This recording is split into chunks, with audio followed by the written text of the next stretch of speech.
Hey everybody, welcome to Wither and Bloom Studios. My name is Todd. This is the crew. The crew. What's up, crew? We're going to play some Daggerheart tonight. Are you ready? No, What is wrong with you? Are you all right? Wow. What's not wrong with him? that's that's the question, isn't it? That is a loaded. I'll tell you what, we have had a great night leading up to this moment because, number one, we had a very long debate about Stranger Things and what's going on in that show. Don't spoil anything. We're not going to spoil Don't you anything. fall Please down. don't spoil anything in the chat. Not everybody at the table has finished Okay. the Or episodes. started. How's that? Judgy, Sorry, I'm getting judgy. direction from my people here. So we had a long debate about that. We have had some very, very good discussions about the renovation to the space. We got a lot going on, and it feels really good. Plus, we're nearing the potential closing of a chapter. I won't say when it'll be, but it feels like the holidays are upon us, so we know how that goes. How are we feeling? Ready. Yeah? Doom, gloom, and holidays. Doom Ready and to gloom? go. Let's do it. Fuck. I have a couple of announcements to make really quickly before we get started. So the first announcement we're going to make is Eric Laz, who is a regular contributor in our Discord and a regular viewer, is going to be launching his new Daggerheart compatible series of campaign frames, a supplement for Daggerheart. It's 5 in-depth campaign frames that are called Hope Springs Eternal. And on Kickstarter, that is going to be going live a week from today on December 29th.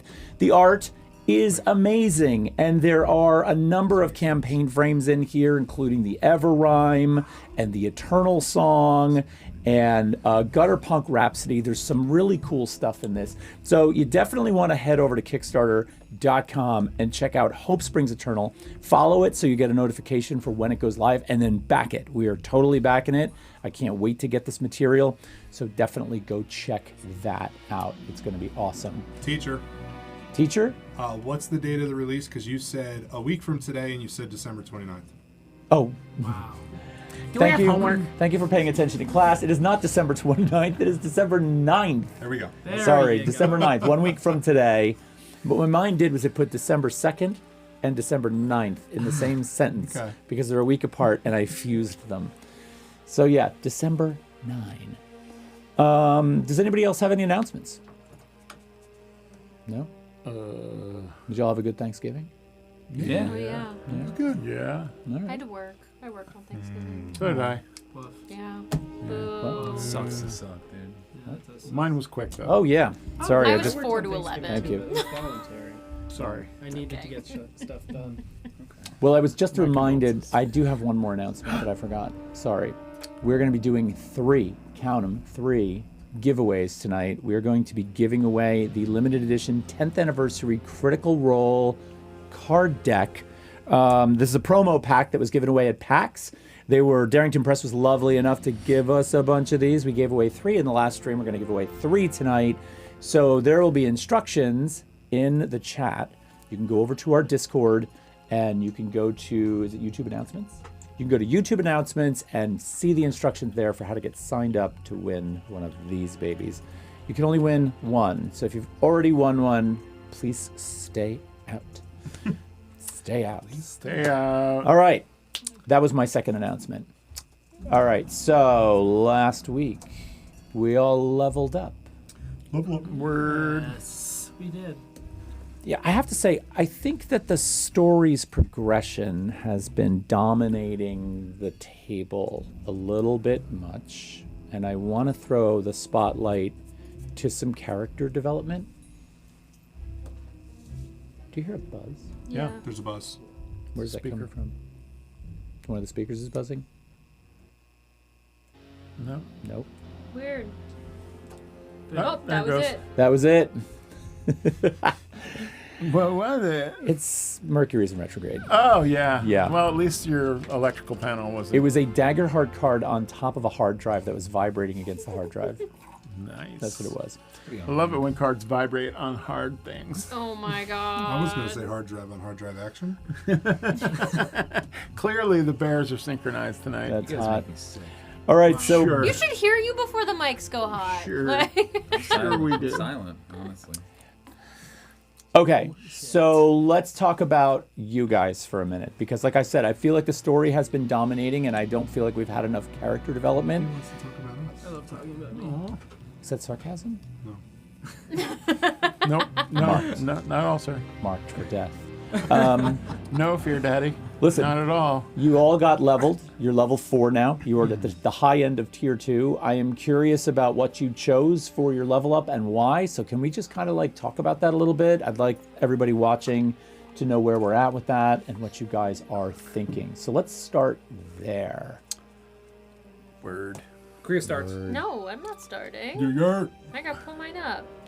Eric All starts. right. Fine. So, let's see. What did I do? I took an extra HP slot, permanently added to the line there, because I figure, it's time to start taking a little more damage for everybody. bulking up, baby. Bulk it up. This leans first, a little fluffier, a little chunkered down. I also chose to... I added a +1 to 2 experiences. So cats hate water, but still I thrive is bumped up to a 3, as well as if I have to push this teacup off this table one more time. Feeling like those are really what come in handy for Thistling, and I'm hoping to start utilizing those a little bit more I creatively. freaking love the teacup one. Yeah. And you've used that. Yeah, I have. You've already used I that. have, yeah. Couple times. I mean, I quite haven't figured out yet how to really work in noodling away / catfishing into the play. You should have done something with like biscuit making. Yeah.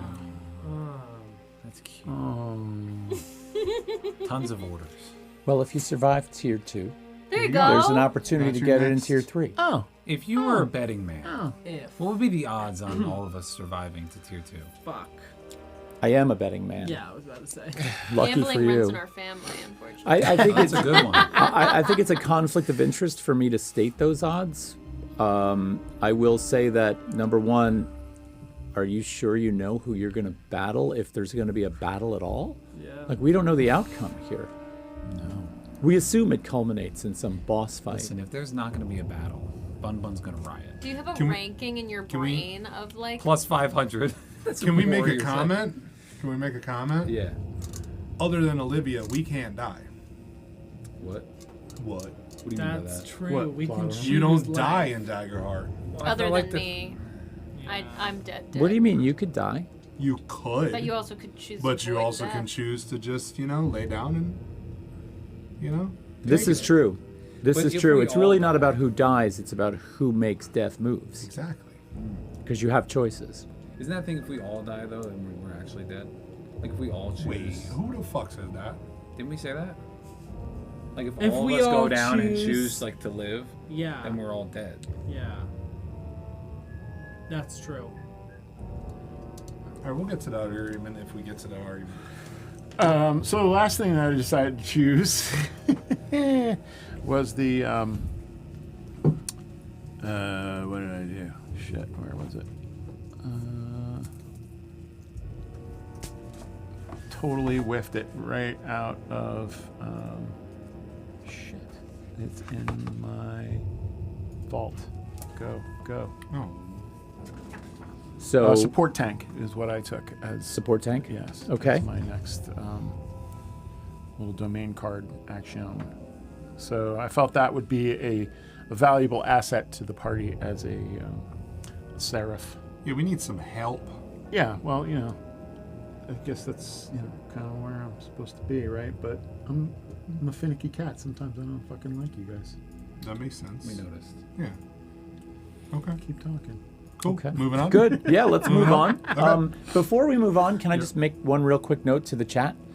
So Radio Blade just purchased the first ever token card, which is nice. So you may notice, if you're sitting here and you're wondering what those two cards are down there on the lower side of the screen, there are cards that are instants and cards that are tokens. And the token card gets to be held by you until you want to play it.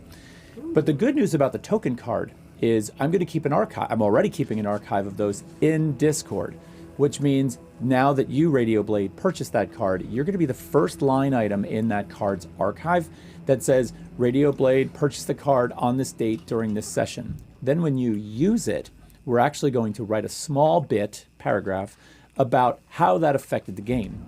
So in this case, you picked, which card did you pick? You picked Fractured Fate.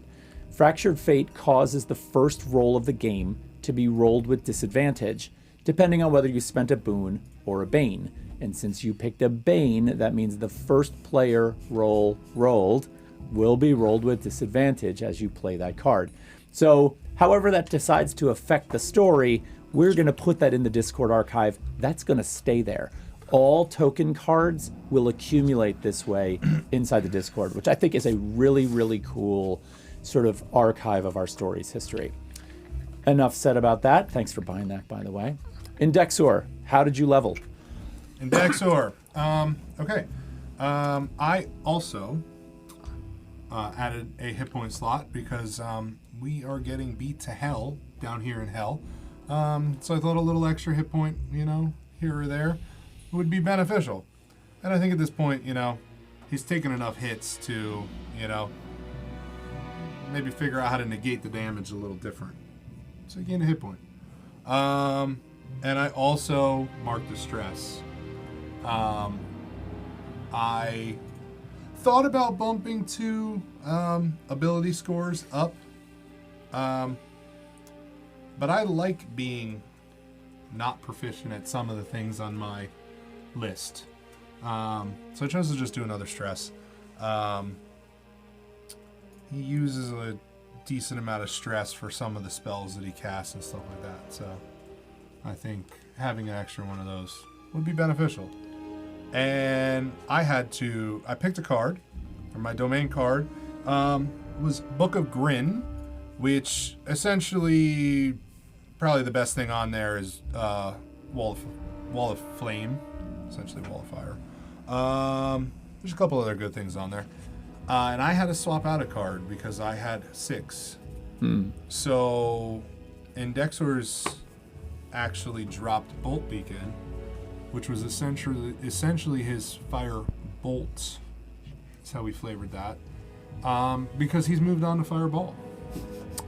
Nice. In most aspects, he's just going to whip a Fireball instead of the Bolt. He's upgraded. You went totally AoE.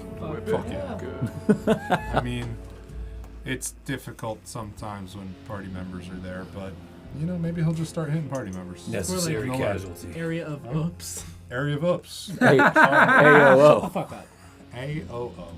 All right, good. That's good. it. Nice. All right.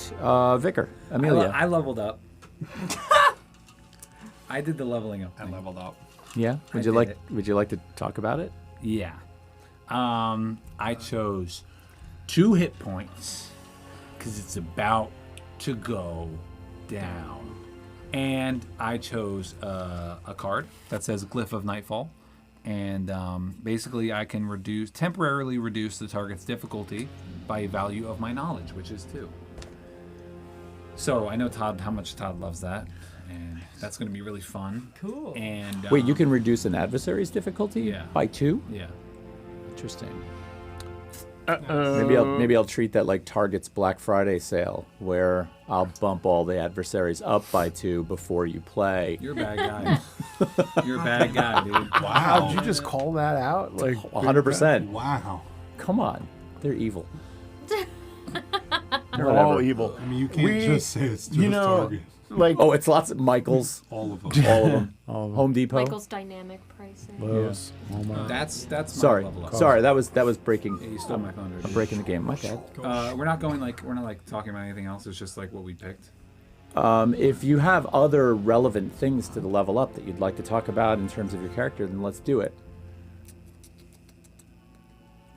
Well, I just think that this level up, we're not resting and we're not like taking a break here, but I think this newfound strength comes from a newfound bond that Vicar and Amelia are kind of finding within themselves lately as they realize that maybe they need to work together to get out of hell and get through this. So that's where this newfound strength is coming from. I like that. Yeah, no, I think the level up stats and choices play into the narrative nicely sometimes. So, yeah, well done. Sarah Dwin, let's So, chat. I also leveled up, if you wanted to know. I took an HP and a stress slot because I need more shit to burn. And my domain card that I chose is Healing Field. So once per long rest, I can conjure a field of healing, field of healing plants around me. Everyone within close range gets 1 hit point. Unless I spend 2 hope, then they get 2. So, Wow. yeah. I would say, I mean, most of my spells up to this point have been aggressive, attacky things. But I would say the more community-minded mindset that she's been in recently, rebuilding her relationship with her sister, building relationships with Bizline, and then most recently, sort of feeling like a protective figure for Croia. She wants to focus on being able to protect her own people, her own party. So, yeah. Okay. Nice. I like that. Croia? Okay. So the first thing that I didn't do was I did not pick a HP slot because I feel like that's a little contradictory to the ghost transformation card. So Nice. I don't pick HP slots. However, I did pick a stress slot because that is the primary thing that I use to get in and out of my ghost feature. So those are really handy. I also feel like I've been playing quite a bit into I feel like my character is stressed, so I'm just going to take the stress. So that's why I took more. I increased my strength and instinct. I feel like instinct, definitely because Croia was able to kind of connect with who she's been trying to connect with, and kind of the senses of the area. I feel like she would have had an increase. Strength, I don't know. I just wanted to increase my strength. And then my domain card that I took was Life Ward. That's what I did. Okay. That's good. I like that you considered the ghost character in that and didn't try to cheat that system. So you play, and actually Warvane did ask if you took a cry buff in there. Literally. I think the cry count is off. The cry count is the definitely cry off. count is supposed to be like 7 7 or 8. at this Like point. 6. Shut up. I was going to say that and I knew I'd set someone off. So So you I started didn't. at 7. Oh my god. Oh, man. Whoa. I'll take a narrative fork. Warriors taking the narrative fork token. Wow. Nice. Okay, so narrative fork is an interesting one, Warrior. So when you want to play that card, I can present 2 options in a situation, and then the chat will decide which of those options we can present. So, Warrior, the only thing about this card that, not this again, but the only thing about this card that I would ask is that there's a little bit of flexibility. So when you play the card, I might not be in a spot where I can immediately give you 2 decisions, but I will make it as quickly as I can. I will place 2, what I hope to be compelling options on the table. And then we'll go from there, and then we'll put it out there to you guys, and you can choose what it is that comes up. So I am super excited about that. So we will get that in the Discord when we can. You don't have to use it now. You don't have to use it today. You can use it in the final episode, whatever that may be. We don't know when the final episode is. So, all right. We got everybody's level up on the table. Let's talk a little bit about last session. Some stuff went down last session that was Shit went. pretty heavy. And I think the tension is really starting to rise. You have descended to some of the lower levels. And you have found a couple of really strange and interesting rooms in your pursuit of the Blightfather. You are currently trying to track the Blightfather down for several reasons. One, the Archivist has sort of sent you to find the Blightfather for the Archivist's own reasons. The Archivist wants the statue back so that the statue can properly be processed. Currently, the archivist's records are out of whack because of this. The Blightfather took this possession when it was supposed to be properly archived. 2, you're after the Blightfather because that statue belongs to Croia, and Croia would like it back for a number of reasons, but you're in pursuit of it for that reason. But another thing is, there is this kind of underlying mystery for a lot of the other reasons why you're down here. You have encountered a lot in terms of emotional value. You've encountered a lot in terms of mystique. You know somehow that the gash itself, this crag that is opened in the earth, is caused by the events that are taking place down here, putting you into Hathros in the first place.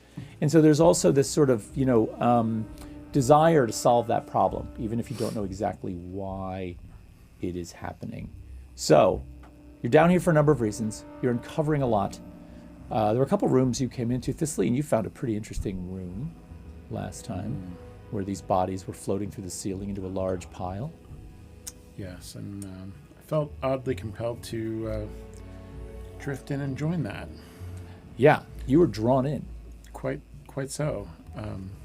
Mama, I just killed a man. Ooh. I don't want to die. Yeah, and you? I was close. I was might have been close fully there. convinced that I was having a moment with my mother, who I barely remember. But there she was. There she was, in all of her black and gray brindle love. You've learned that Hathros can be a dangerous place. There were a series of cauldrons that were filled with raw emotion that some of you drank from. And Dexter, you drank from the cauldron. What happened to you? I actually wanted to clarify with you on that. Yeah. So, I mean, I did drink from the one cauldron, which I don't know if I actually took notes. I know what it did to me. Wasn't it the green one? It was the green one. It was the green one, and it gave you a I +2 don't- to your instinct. Yes, until a rest. Yep. Specifically long rest. Now, what I wanted to ask you is when we were talking with the archivist, he asked me if I wanted to feel emotion, because I don't have essentially emotion as a clank. Now, because I did not clarify with him, but was that a temporary thing, or when he first said it, I almost thought it was a permanent thing. I would gain the ability of a certain emotion depending on what I used, but I could have misunderstood, and it could be a short-term thing. Well, I think what happened in that moment when you drank from that is there was also a lot of action. Mm-hmm. And we might have forgotten. It was a heat of the moment kind of thing. Yeah, and we might have forgotten to connect the mechanic to the narrative. Mm-hmm. Because the mechanic itself is that you're gaining a +2 to instinct. But the cauldron itself was filled with the emotion, or was filled with an essence of sensitivity. Okay. And so your Indexor now has all of a sudden a kind of, as instinct would sort of presume, you now have this more sensitive kind of approach to things. Normally you might attribute that to wisdom or knowledge, but now it's almost like a kind of internal thing. Okay. It does feel like a feeling. Mm-hmm. So this is the first time you've felt something like this. Okay. Yeah, no, I wouldn't know necessarily what that was, but something inside is different. Yeah, there's an illumination, like a spark. Okay. All right. Yeah, I just wanted to talk a little more about that, because it was heat of battle, and we didn't really. I'm glad you brought that up. Okay. The other thing that happened right at the end of the last session is you had also been in pursuit for the archivist of a hollow. The hollows are these paper-like shells of former beings that have had all of their emotions and souls extracted from them and are left just that, hollow. They're fragile. Their faces are almost smeared off of their beings. They look nothing like their former selves, only maybe to a slight degree. But the hollow you were looking for had escaped, and it had a very, very special capacity in it of compassion. And because this Emberclad Bastion seems to be a place that mines or extracts emotion from the people it files and processes, compassion's a rare one. And so you were asked to hunt this one down. And just as you found it and extracted it from the sort of crevasse that it was hiding within, and you pull it out, it fearfully, sort of made a few words to you. It spoke. And Kay, the 4-year-old girl that you are traveling with, recognized it. And she called out to it, "Genie." And the hollow turned and looked at Kay and yelled, "Kay?" And that's where we ended. And so you're all standing there as this small girl reaches out from Thisteline's cover in the baby Bjorn that Thisteline is carrying it on, and is sort of like bug-eyed, trembling, and like frightfully staring down at this papery husk of what was once obviously a young girl. Face and features of the face are sort of like a charcoal drawing that's had a hand rubbed across it and smeared across, almost unrecognizable. What do you do?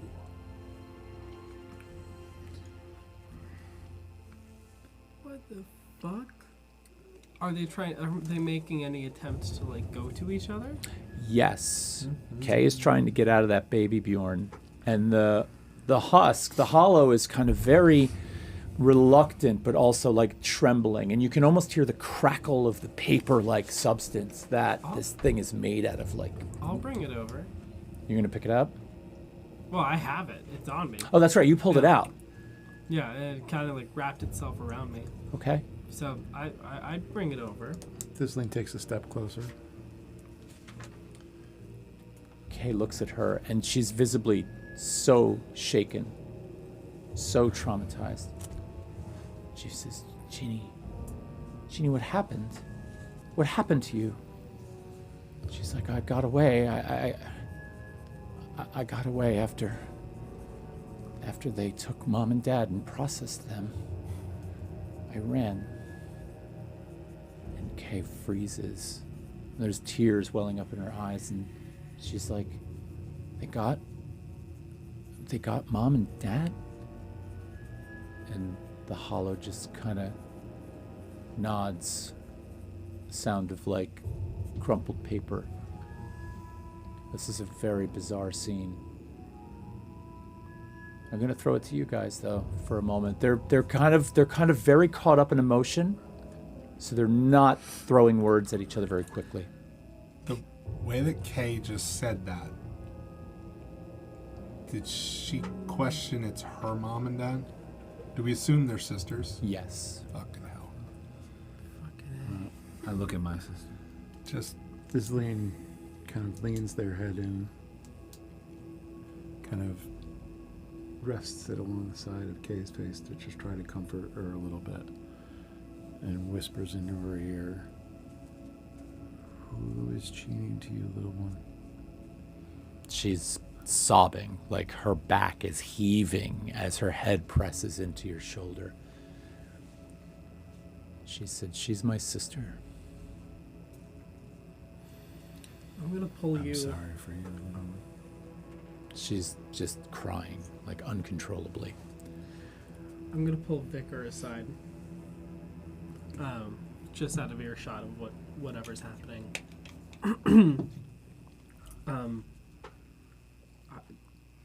Whatever we were planning to do with this husk, I feel like we can't do it anymore. But they're both orphans. Is the other one alive, though? That's the question. It seems sentient.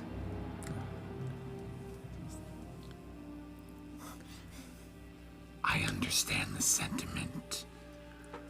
I'm a little worried. About? Saving your fucking ass. Okay, sure, but okay, we can't just give up on these two kids. So you want to betray the deal we made? I don't know what to do. But I'm... Think about it. Like, we know what that feels like. We lost our mom. She was a shit person, but we lost our mom.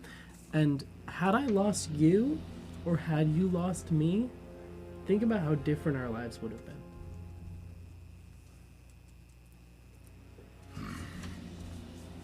She might be lost already. Sister, I think now is the time to be selfish. Maybe we just hold on to the thought. Go see about the Blightfather. Focus on getting back to the Archivist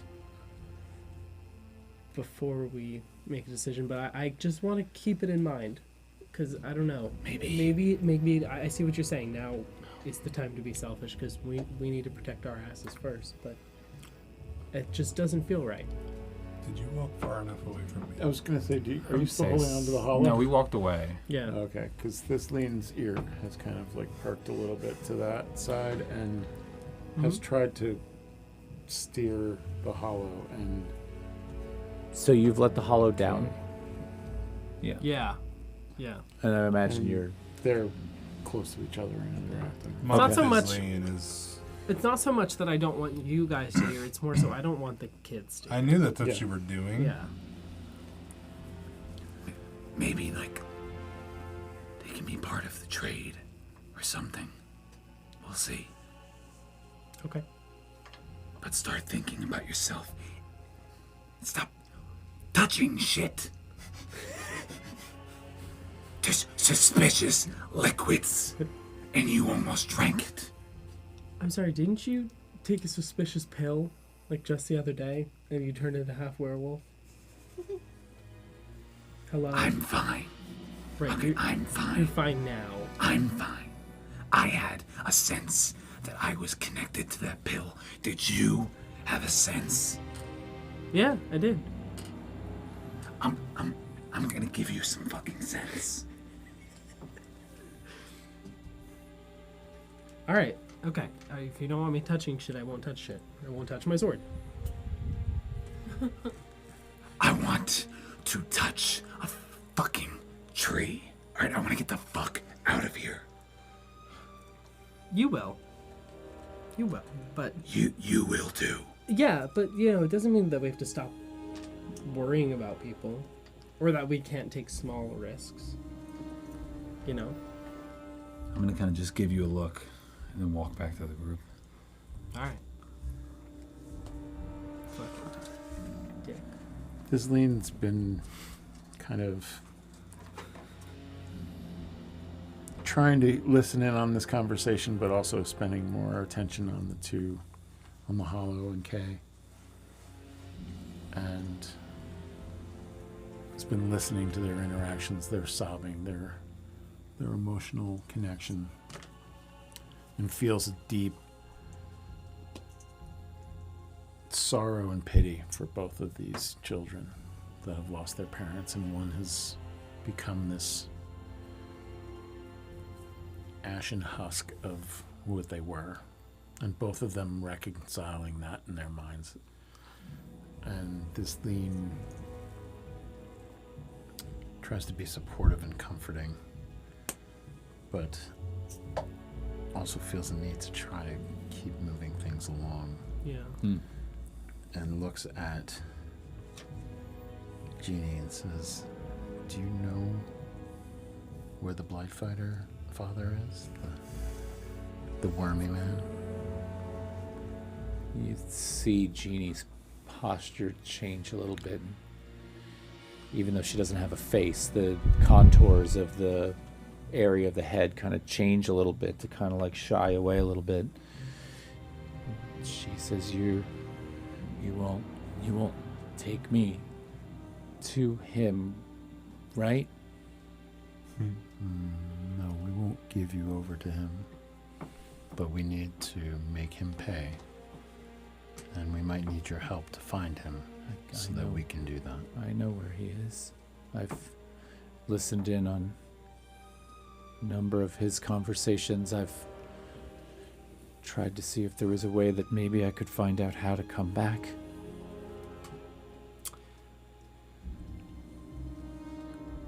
Come back where, Nolan?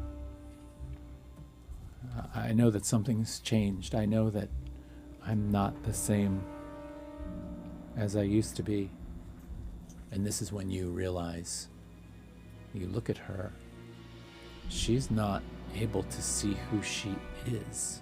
She's not able to sense what she's become. She still thinks she's Jeannie.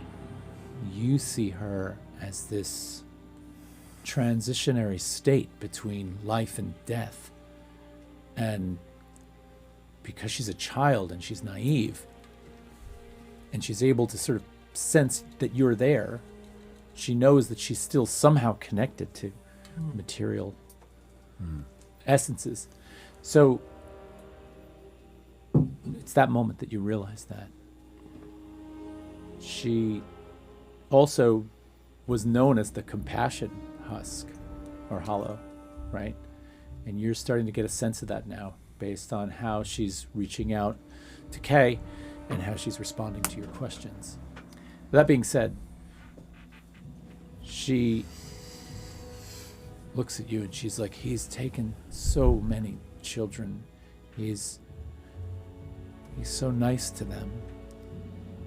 But he also really genuinely, I think, he admires their feelings, as if he admires that which he can't seem to find.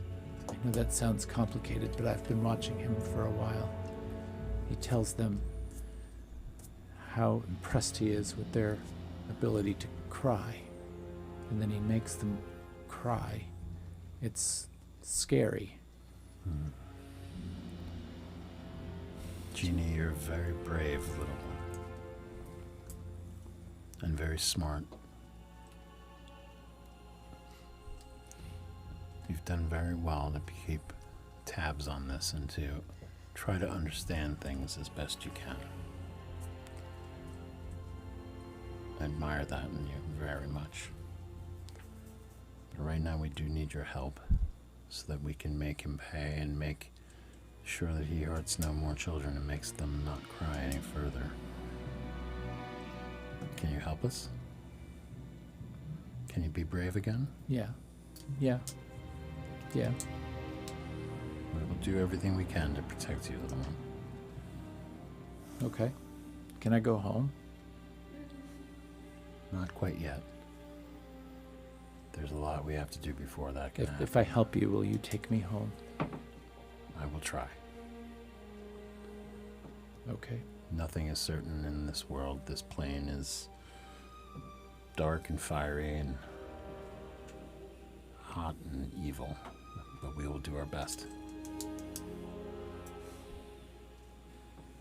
Kay reaches up and whispers in your ear. She's afraid to look at Jeannie.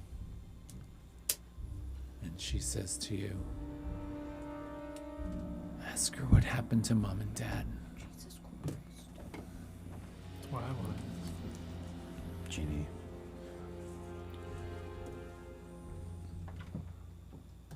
you said your mom and dad were processed. What did you see? What happened to them? Where were you when that all happened? That was really scary. The Frostman took Mom and Dad to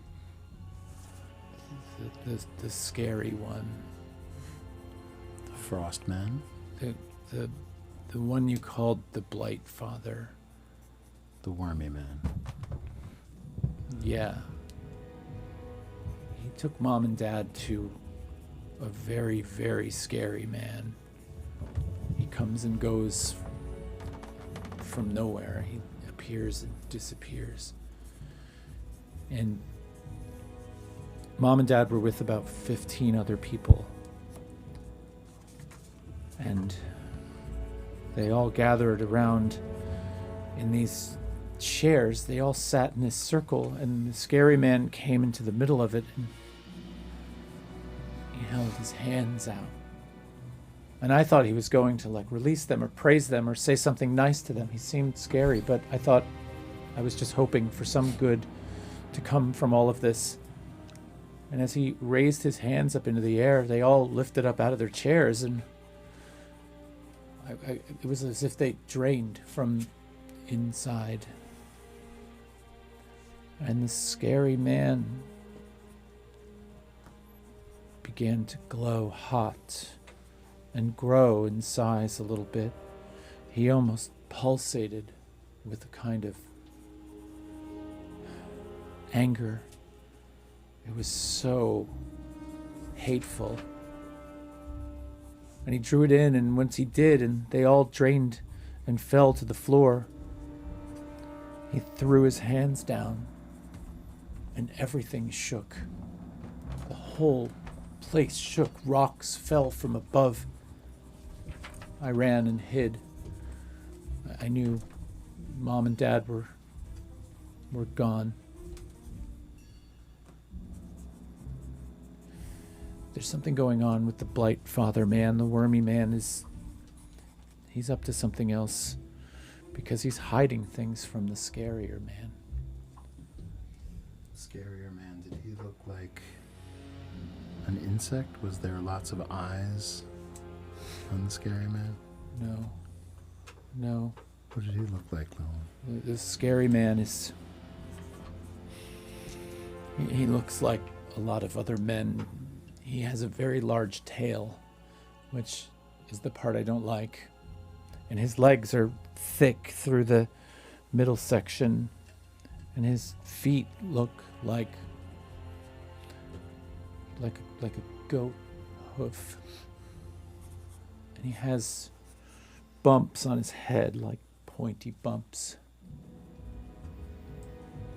Horns. The description. Yes. Croia would know who it is. You immediately recognize the description as fitting Raquig, who you've seen a number of images of in your studies and have sort of seen in your dreams.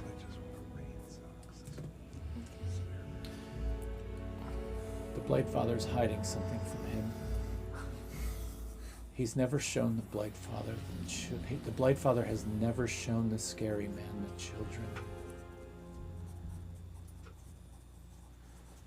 What did you do after this happened to your parents? Well, So I ran, and I ran into a whole bunch of different people that I dodged and ran away from, and at one point was captured by, you said something about an insect creature. Yes, a very tall I've seen creature that. with lots of eyes. Yes. It said I was supposed to be processed. And so I was taken to a place where I was given a chair, and I sat and waited, and then there was an argument that broke out between a number of these strange beings, and I slipped away, vanished. I think the wormy man was in that argument.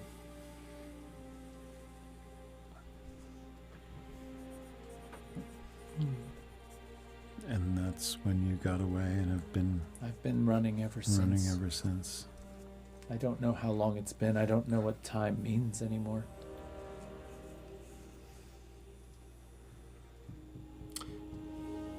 Can anything happen to you in that chair? Not that I could feel. Not that you could see? Nothing?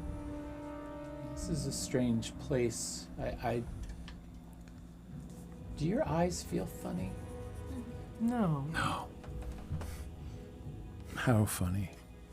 It's hard for me to see things like I used to, which I don't. I think the air down here is thick, or maybe because it's dark and hot and there's ash in my eyes. And Jeannie reaches up and like tries to rub her face, and she hears like the paper crackles a little bit. She's like, and my skin is so dry. I don't understand what is going on. Stop touching it. Don't scratch. Don't touch it.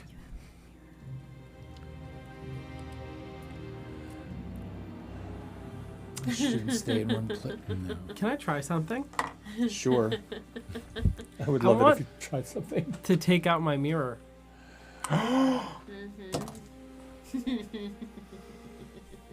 Wait. You're gonna make No. her scream. I'm not going to make her see it. What I want to do is hold the mirror past her so that she's still looking this way, but I can see sort of like a side profile. Mm-hmm. And what do I see? You sneak the arm around her with the mirror out and catch just enough light in the hallway. And you see this head of red hair that falls down her shoulders to about her mid-back, and a side profile of fair skin with freckles. And right where her eye is, you see the most terrified look you've ever seen. And her shoulders are shaking. Would I assume that she would see the same thing? I would say that would require a roll. Hang on, though. Before we make that roll, let's think about this. Because number one, you'll be making that roll with disadvantage, which... I know. And the reason you're making the roll is there would be consequences to that roll. Right. So I'm going to ask you for a commitment in making this roll. Okay. Okay? Yeah. Because if you roll below a 14, okay, if you fail with fear or hope, I want you to show her the mirror, Yeah. okay? And I think that's good enough consequences to sort of warrant the disadvantage and sort of justify the move on the part of Right. Warrior who bought the card, Yep. okay?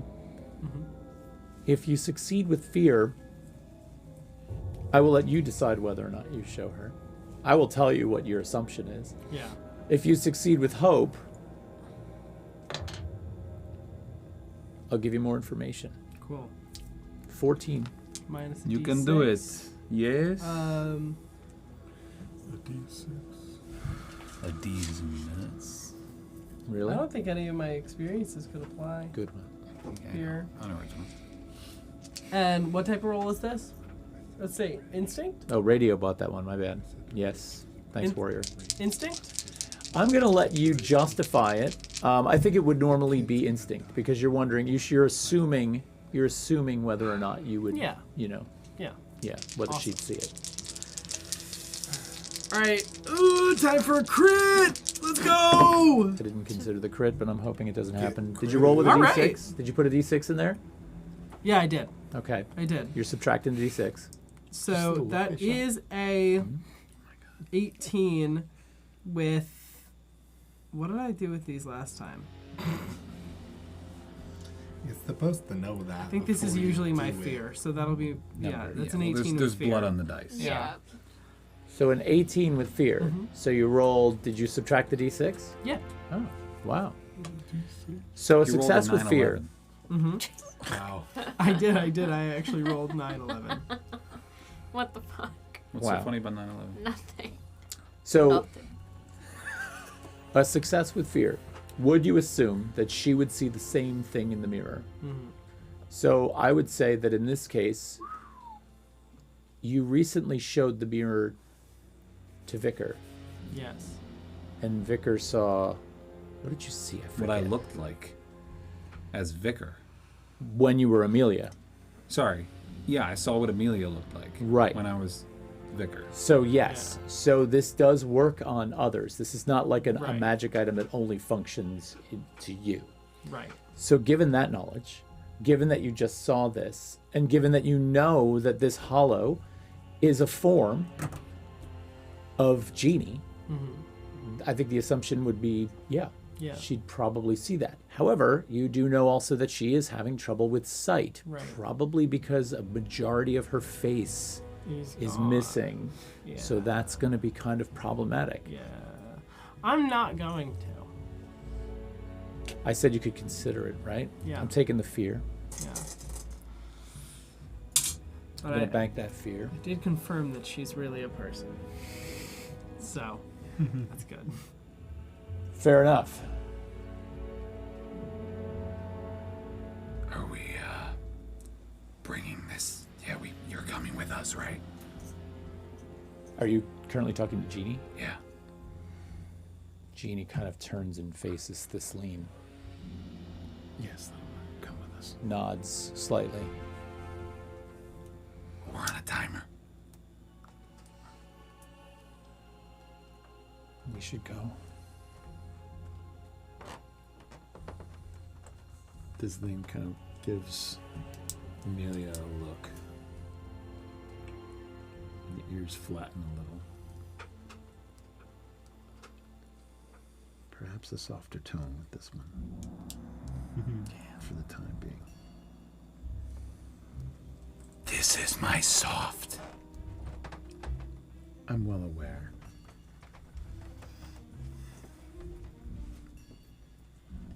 Thisleen.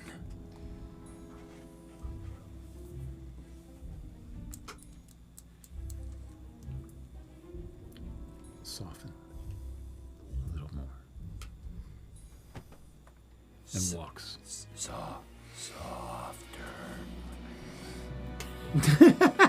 Don't know how to do it. It's hard with that voice. Yeah, it is. Yeah. So I would like to spend a fear to, I think, bring some thoughts about this space into the narrative.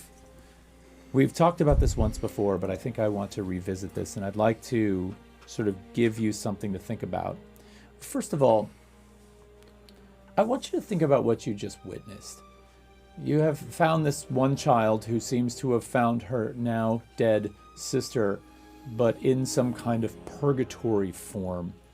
This hollow that was once the sister of a very sensitive child. She supposedly is one of compassion as well. So these were kids that had feelings. And you are watching this scene unfold as you're standing in the depths of this underworld plane, as the world is being ripped apart. You once stood on the edge of the gash up in town, staring down the imminent destruction of the village that you were in. And through a series of unlikely circumstances, wound up down in this space, pursuing something that has really radically deepened. What the hell are you doing? I mean, in a lot of respects, you have really had a few moments to turn on yourself and say, what is going on here? So what I would like for each of you to do is, by me spending that fear, I would like you to contextualize for a moment that fear as your character. I want you to really think about where you are.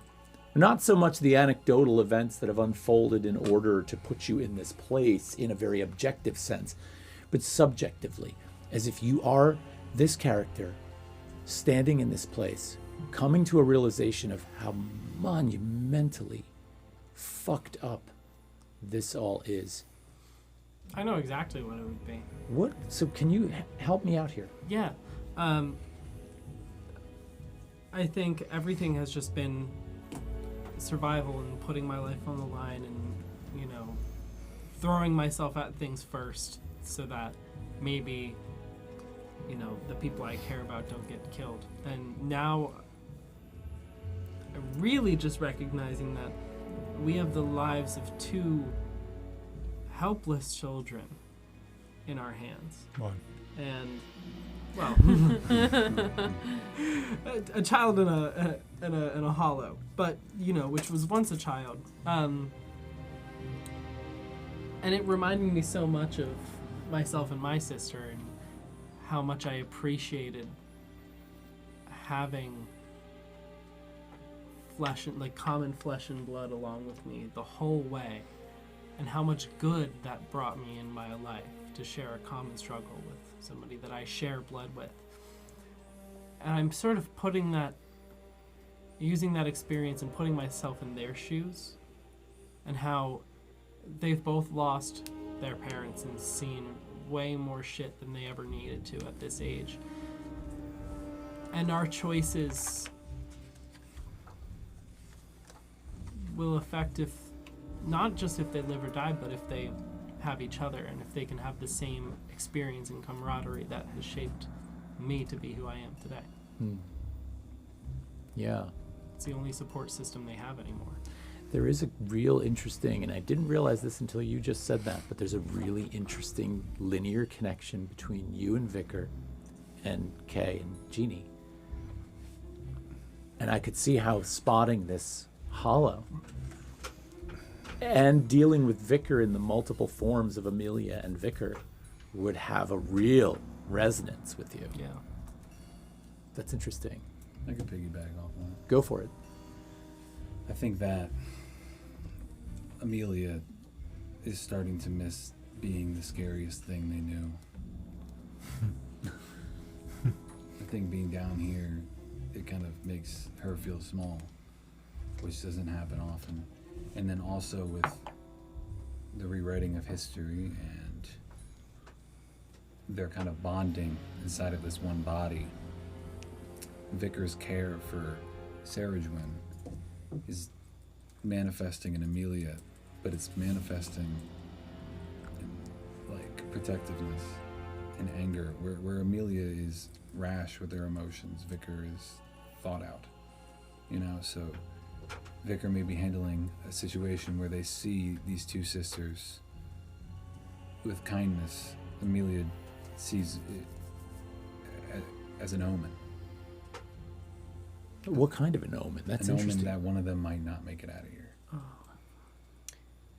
It's the outcome she doesn't want. So it turns the protectiveness and the fear and I don't know, the desperation, it turns it up. Where she's seeing it that way, I'm seeing it this way. Oh my God, that's incredible.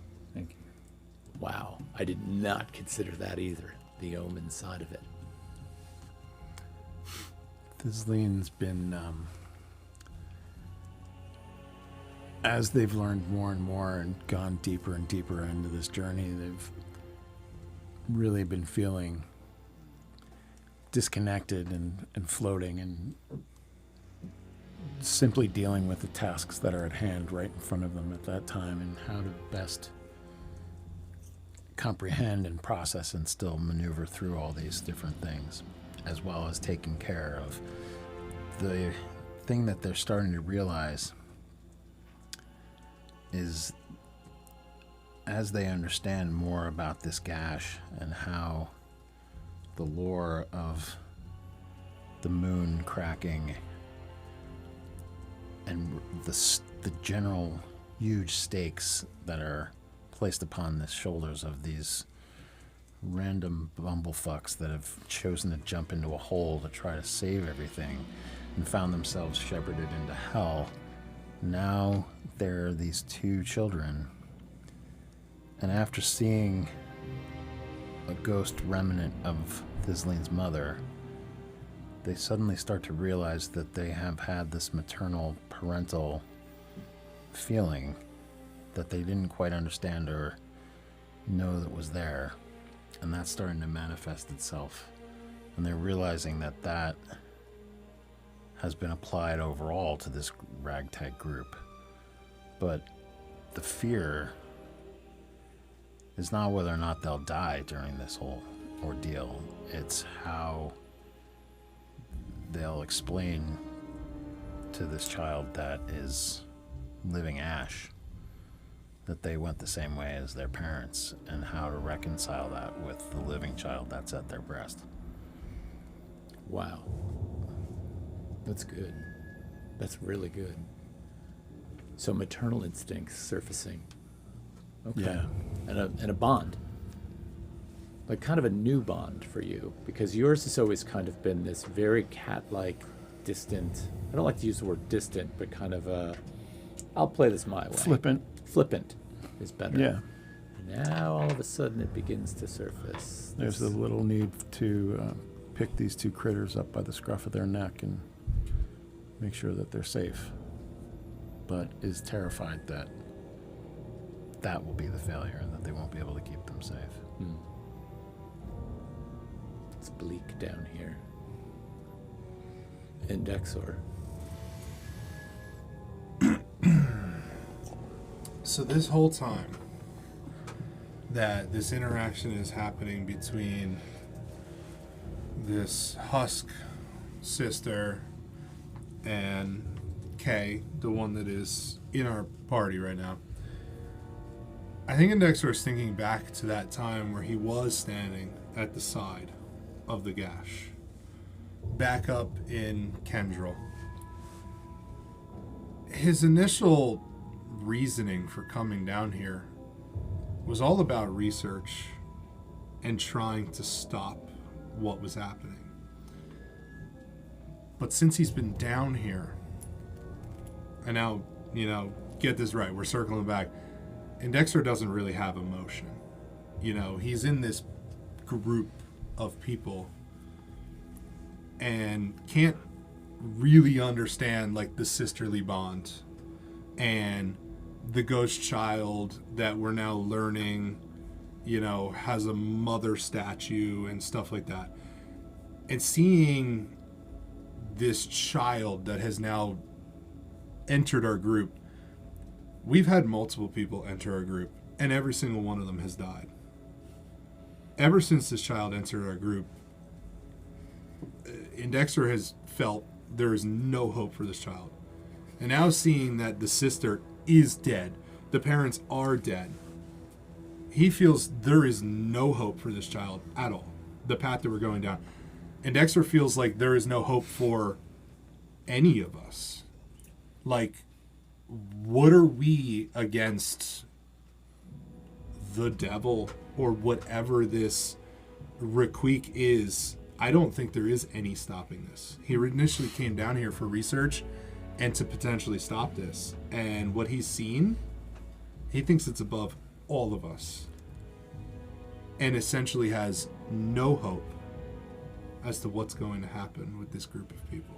So you're like doing probabilities in your head and like calculating the Kind past, of. and you're like, we're fucked. Kind of. Seeing what we're down a path to see this Blightfather, what he has done, he can just raise the ground of 15 people and destroy them. And we are 5 plus a child plus a husk of a child. He feels like we're doomed. So would you say you're missing that kind of like human delusional hope? I think so. Yeah, he's looking at this as, I guess what you said, more of a probability of like, what are we to this situation? Hundreds, if not more, people have died down here. So if you're taking it in this mathematical sense, are you feeling afraid? Like, what does your programming want you to do if you feel like the chances are all against us? I don't think he's afraid. He doesn't. I don't think he can feel that. I think it's more of just see what happens. Is this robot suicidal? No, I don't think the robot's suicidal. No, because he has so much he knows to what still do. He has, research to be done. There's more. He just doesn't think that there's any hope to fixing this situation. And I think he hopes he can get out of here. So running all the probabilities and all the possible outcomes over and over and over and over again in Dexter's calculating brain shows no possible outcome which we get out of this. Or is there one? Doctor Doctor Strange. Strange. I don't know what the outcome is. I think one really interesting thing we just discovered here is how a clank playing in a non-sentient way has an interesting way to think about how hope gets marked. And maybe hope gets marked from more of an analytical probability kind of standpoint, rather than the delusional human hope that you mentioned, which is really kind of interesting. Yeah, because ours is driven by emotion. Yeah. And without emotion, it's all numbers. Mm-hmm. The child. Bleak, man. Sorry. Robot. Sorry. I mean, Croia, I'm curious where you stand here. I don't want to cut Croia off, but I'm over here while this whole interaction's happening with these sisters. Like, this is weighing us down, and this is hopeless. But that's coming from the Clank that doesn't really have emotion. I was You're going to like, say, this is there actively lowering our probability. is there anything that Dexter's doing or reacting to, or for lack of a better word, in a Clank body language that is expressing this? I would say, given the +2 to your instinct right now, also, that's not a bad question.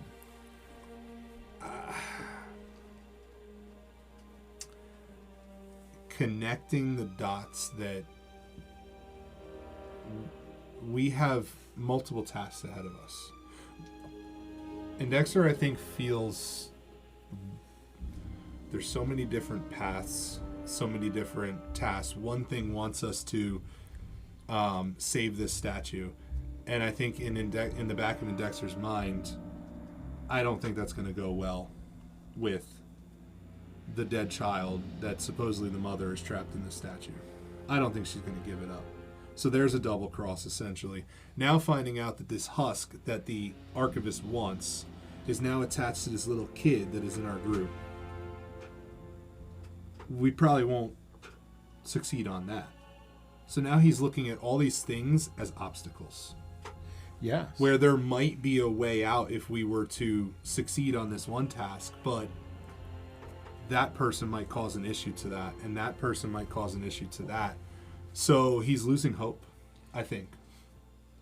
He's kind of more or less like probability running these numbers, and it's like, okay, now there's an attachment to this paper husk thing that meant nothing to the group. But now because we've taken on this child, now there's an attachment. So it's get how rid is of the attachment. I know, let the Don't- attachment go with our family. I'm tempted, but Let the attachment That was be the with most our family. fucked up look you've ever given I'm me. like looking at all of these and like, okay, now there's, finding out that the statue, which could have potentially gotten us out of here, gotten us potentially back home, because we were promised a way out. But we never would have given that up. Yeah. In we Dexter's never- minds. Right. And Dexter is in seeing Dexter's each of these mind, tasks yes. as very much a cause and effect. Exactly. My question isn't Dexter showing physical duress in processing this and seeing all the conflicts and all of the possible things that are going Does to... your arm like raise up? And you have to like I fight think, it. yeah, maybe that's probably a good point. I think he's, I think what Indexer would be doing is, in all of this, you kind of being motherly, has just turned a complete cold shoulder and is not paying attention at all, and more or less is just looking further. Almost like, move on. Yeah. Could the bond here that's being created right now get any better? This is phenomenal. Like the way we just wove this together is absolutely fantastic. Yeah, I love this. Is it cool to jump over to Croia? Unless anyone else has a question for the cold-hearted robot over here. I see you turning into like, the end of Ex Machina. Oh, You know, yeah. where the robot just goes in full self-defense mode. Yeah. Well, that was kind of what my questioning was about, in terms of like, what are we seeing in Dexter processing? Like, are we seeing any kind of conflict within their programming? Are we seeing just a level, analytical, like, blinking of the eyes, processing? Is there like just a running things? self-preservation? Or is there something that is showing more of an inclination to make certain maneuvers to make things happen? Or have we not? Are you capable of knowing to keep that secret and keep it away from us? I think, like I said before, I think he's kind of making these connections are newer. So I think more it's just he's starting to think of what is the ultimate outcome going to be. And I think is more just looking to move on right now. Because I don't think he knows what ultimately is the outcome going to be. Right. I think we're all just you like know, all of us. Yeah, ultimately. Yeah. Just in his own fucked up way. So. Commonalities. I think there's more to mine here Yeah. at some point. Definitely. And I think this is something I want you to consider in Dexor is your programming for survival. At what level does the programming for survival that's inside of you function? At what level will you reveal that to your party mates? And to what degree will you change the direction of the party to maintain that survival based on the probability that you calculate for these outcomes? How much will you take your own agency and utilize it? I'm curious about that. You don't need to answer that now, but that's something to think about that's going something forward. To think about. That's fucking crazy. Croia? You could go crazy with this. So, Croia's life was basically over before it even started. So the whole time that she has been, or she was in town, it was very much, she kept to herself, didn't really see much of a point in making friends with anybody because she's not gonna be here forever. She was pretty much stuck in an ever-looping prison of her own like sense of being. Couldn't really leave it, but can't really do much about it, so she's just kind of there. But she doesn't want to leave it because she was solely alive for the chance of maybe potentially ever seeing her mother again. So she was pretty much living for the day to see her mom. And she kind of was, she had like a heightened like anticipation for the gash. She would sit at the edge of the gash and throw pebbles into it. That's how we met her. Not really moving from it and just kind of waiting for it to meet her where she's at and just like swallow her into this gash. Arguably, she wasn't very concerned with saving the town because she didn't really care about the town. She only cared about staying alive long enough to see her mom again. So then given the opportunity to be in the group with everybody that is trying to save the town, it kind of forced her to look at things a little bit differently. But then given the circumstances of getting teased with seeing her mother and knowing that that was possible, and then having every ability of that ripped from her in an instant, she very much has like her blinders on of like her mom sacrificed everything for her and her life, and now she feels like she has to do the same for her mother. Like she feels an overwhelming amount of guilt over her past that she's trying to reconcile currently. So she never, like, to be completely honest, she never really has felt much of an attachment to the town and the gash ripping through it. But she has empathy for the people and what they're going through with, like, the people that are losing their lives and losing the lives of their loved ones, because she feels that very strongly, more so than she does about the loss of a town. One thing that's occurred to you in the last day or two is that when Orlith revealed themselves from the statue to help you in that battle was likely the moment that the Blightfather realized what the statue actually was, right? Because up until that point, it was mostly dormant and was very difficult to see through. But in that moment, if the Blightfather has the statue, which by this point we'll assume that that's actually happening, It's an interesting connection there. So then my question to you would be, you've kind of openly in front of the group spoken to Raquig, which was intense. And I don't need you to reveal it to the group right now, but I'm gathering that there's quite a bit going through your head to make this transaction, to kind of see this through, to make sure that your mother is brought back or found. But you got a lot on your plate. Yep. You're kind of torn between the space of having a forfeit life, but also having the rest of your party possibly being forfeit in this attempt. And that's something to consider, right? The deal that was made with the archivist was deeper than the deal that you might have made. So I would just think about that. Yep. Wait, the deal with the archivist was deeper than the deal with Raquig? Well, a little bit, because remember, the deal with Raquig was just between Croia and Raquig. And Croia already, to some degree, has said, my life was forfeit before it began. So in a lot of ways, the stakes for Croia with the deal with Raquig to rescue her mom, we could assume, I don't know if this is how it's going to play out, but we could assume that that might be a relatively easy move for someone who's committed to saving her mother to make.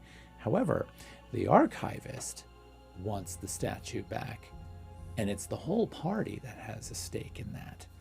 And so if the statue doesn't come back, what happens to all of you? And that is something to consider. And so in a lot of ways, you not only hold your mother's fate in your hands, you hold all of theirs.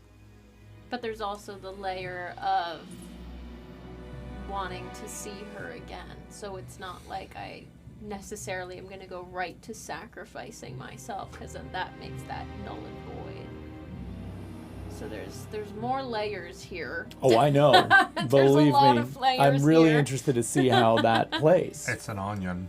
It is an onion.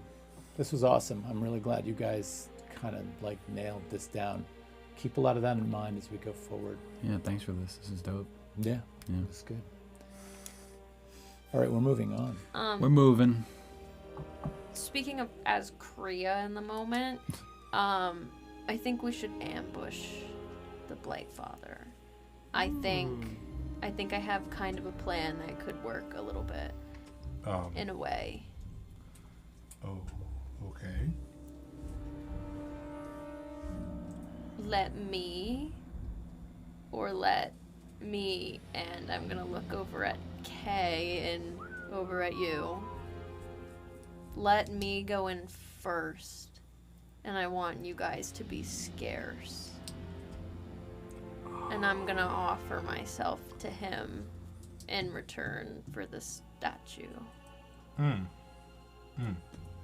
Set a trap. So, Or let us go in together to kind of sweeten the deal a little bit and catch him off guard. if you offer yourself to him, who would he give the statue to? I didn't get that far. I'll go in. No, I don't want anybody to go in with me Why? because It's too obvious if you go alone. I don't think so. He's gotten me alone before. Down here, though. What if you just say to let your mom go? What do you mean?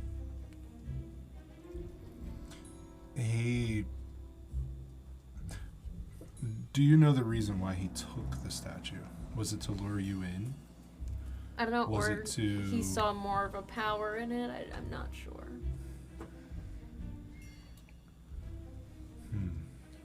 Was there something that he saw it as a tool for leverage to get to you? Maybe. He knew I would never just let him have it. Why did he take it from you when he could have just taken you? Because I got away from him the first time. Yeah, but we were all asleep. He stole it from you while we were asleep. Yeah, I don't know. Yeah, why didn't he just take you? I don't know. Maybe he was initially thinking that he was going to fulfill his obligations to the archivist. Maybe. Or maybe there's a greater connection to the statue than we know. Well, everyone seems to want the statue. Me more. Well, obviously your connection to it is quite explanatory and fairly obvious, but what's his angle on it, and why does the archivist want it so terribly? Because all of his Because of his OCD and making sure things are categorized appropriately? the way that she came to be in there holds quite a weight that made Raquig quite upset. So Raquig wants the statue as well. He wants it away from him, the Blightfather at least. Somehow it seems that so many different forces of evil, seemingly all working in partnership, have this divide around this one thing. That seems to be an asset to us, to be able to play that in some way. I think tricking him is the best way to get in. Raquig said it himself, he's a coward, he'll run. Cover the exits. He knows that we did thrash him considerably, but he's able to... Poof. Oh. How do we prevent that?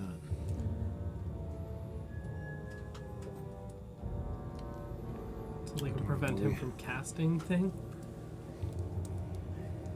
Those sorts of spells, those teleportation spells, whatever, what components do they usually require? Oh my god, I have an idea.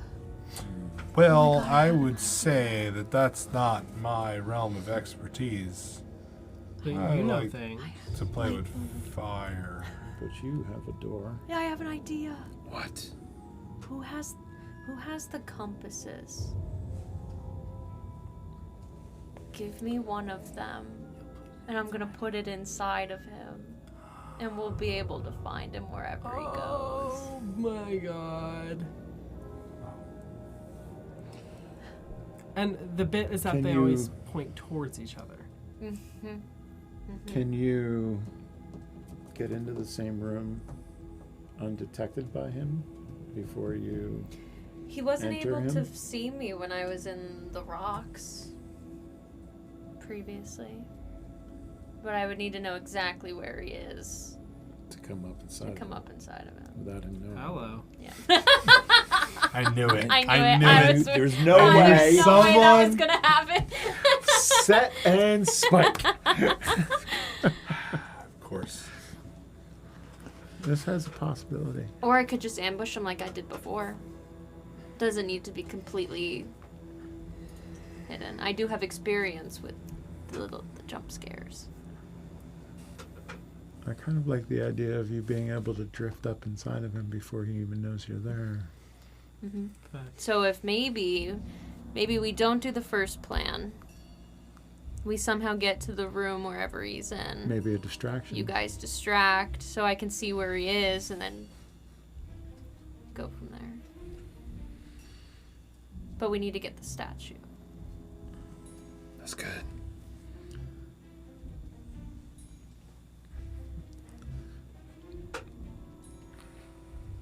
Dizleen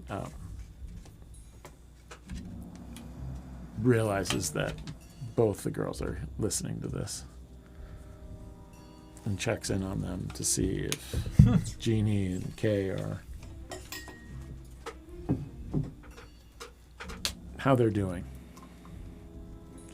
You, as you're having this conversation with Croia and the rest of the crew, you have Kay in this sling. And every once in a while, Jeannie, in her hollow form, just reaches up and places a paper remnant of a hand on Kay's back and just kind of like strokes her. You hear her whisper, "It's gonna be all right. It's gonna be okay." She kind of turns and looks at you. She says, I think the Blightfather might have a weakness. Yes. And I'm not 100% sure what it is, but it has something to do with what he's hiding from that. You called him Raquig. He has something to hide from him. You said he was hiding other children. He's never shown him the children. That's got to have something to do with it. This Interesting. might be why. And the genie turns and looks at Croia. She kind of is like, how old are you? 14. And she kind of turns back and faces you. And she's like, that's why he wants her.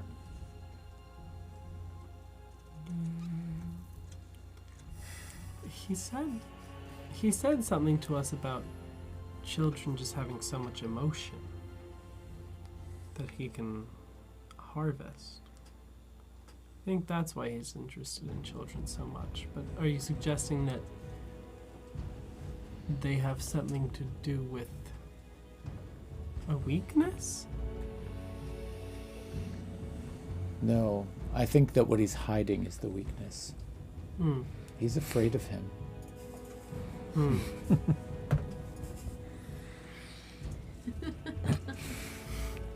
Yeah, I was thinking that earlier. Wait. K is 4. Genie Genie's was a little bit older. Big enough to stand. It's got to be at least a couple of years older. Thanks, Warrior. Well pointed out. I forgot that. There was something you said. There was something you said earlier that I was like, not even a 10-year-old. Yeah. Can I ask a question, though, Serdwin? Yeah. Earlier in our campaign, we had a role that we had established for when you would be able to articulate some of the fucking A. things that were coming from the Shrift of Borrowed Flesh. Yeah. You were rolling on a percentile die, Mm-hmm. and I think it's time we made that roll again. So can you give me that roll? Fucking A, man. Wait. I actually don't. Well, it would have failed either way. I rolled 2 of the double-digit ones. So it's a 10 and a 20. So that's either a 12 or a 21. That doesn't make a difference.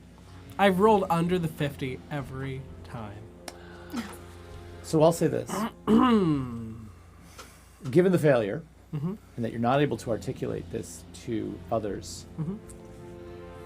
this moment where this memory comes screaming into your head, All right. where all of a sudden this piercing pain from your temple where the skin itself is grafted on momentarily brightly blinds you like a migraine.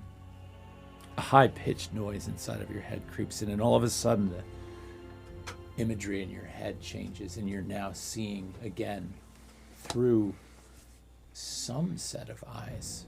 Not like before where you were Acheron, or you were seeing Acheron through Breknaw's eyes. Now all of a sudden you see a landscape you've never seen before. And you look out across this infinite dark field landscape. It's almost like the land and the sky have no discernible horizon line.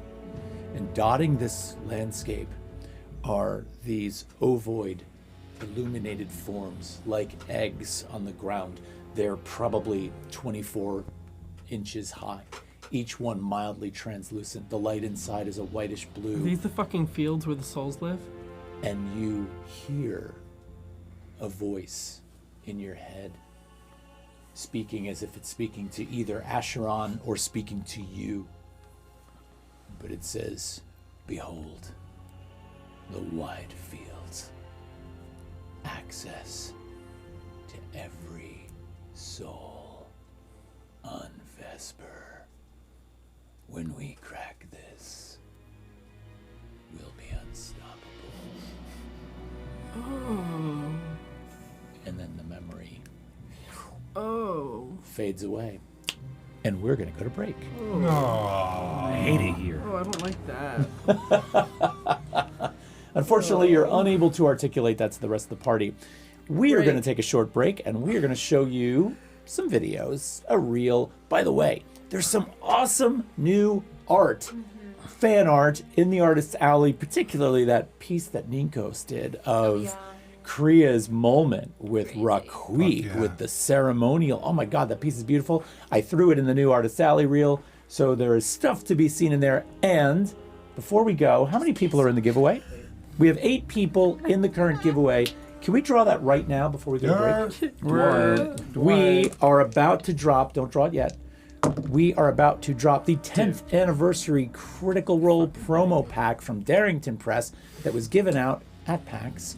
There are 8 people in that right now. Don't worry, I have 2 more to give away tonight, so if you're not in this one, get in the next one. Saturn, would you draw it, please? And that's going to be going out to... Drum roll. Warvane. Warvane. Nice. You're the winner. All right, yeah. beautiful. Congratulations, Warvane. That's my guy.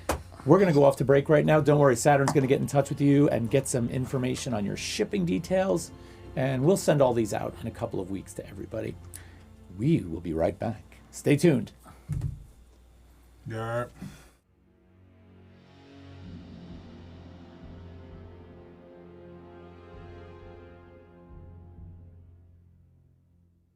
Gash. She is a human and a vampire. Ceridwen is the twin sister of one of our other characters, played by Rich, Vicar Frost. And these two have always had an interesting dynamic ever since they were kids. Ceridwen was born a whole minute before Vicar was, making her obviously the older one. And so throughout their entire adolescence into their teenage years, she was Vicar's biggest hater, but still her loving sister. As for the reason she's in this whole pit mess, well, when she and her sister were young, they were adopted by a priest, and that priest taught them to use their afflictions, like I'm a vampire, to fight evil, instead of doing evil acts, as vampires typically do. So, as this tragedy was unfolding with the pit and towns falling to their deaths, she was sent to offer her assistance and see if there was anything she could do. I mean, evil is evil if it's from nature or somebody's malintent. Currently, I think she's found herself in a bit of a pickle. You know, not much blood around, not non-human blood anyway, but I'll keep you updated.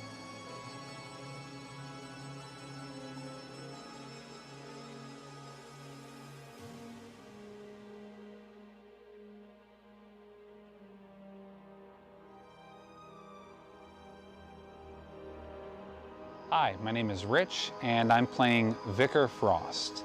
Vicar is a tall-ish human woman who is a poisoner assassin. So she grew up in the Church of Avaris. She was raised by the head priest. After she was orphaned, mysteriously, that's a little bit of a checkered past. She doesn't remember it too much, but some stuff happened with her mother, and she doesn't remember that part of her life. So she grew up in the church, and they taught her to use some of her unholy origins for good.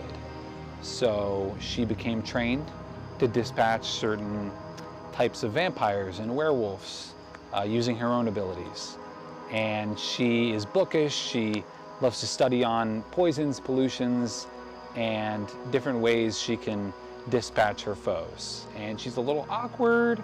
She's a little bit blunt. And I love her very much. So yeah, that's Vicar, and I'm Rich. Bye.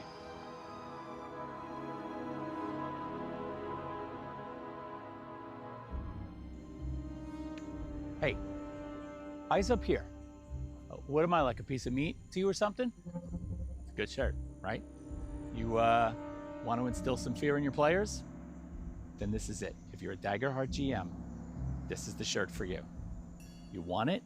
You can go to 2 places. One, you can head over here to our website, witherandbloomstudios.com, or you can hit up the merch page, Or down below, connected right to this video. So, you know what to do. You're going to instill fear into the hearts of your players. Spend the fear. Spend some money.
Hi, my name is Olivia and I play Croia in the Frostbound Gash.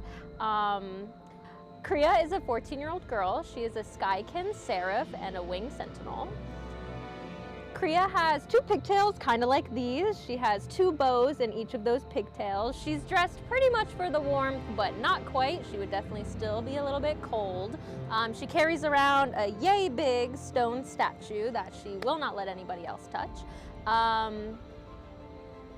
And she's not quite a normal 14-year-old girl. She does have the ability to transform into a ghost. Croia has a very strong attachment to her mother, which we have kind of seen peppered throughout a little bit. She hasn't seen her in quite some time, but it is a person that she holds very dear to her heart and is very eager to see again when that time maybe comes. We'll find out.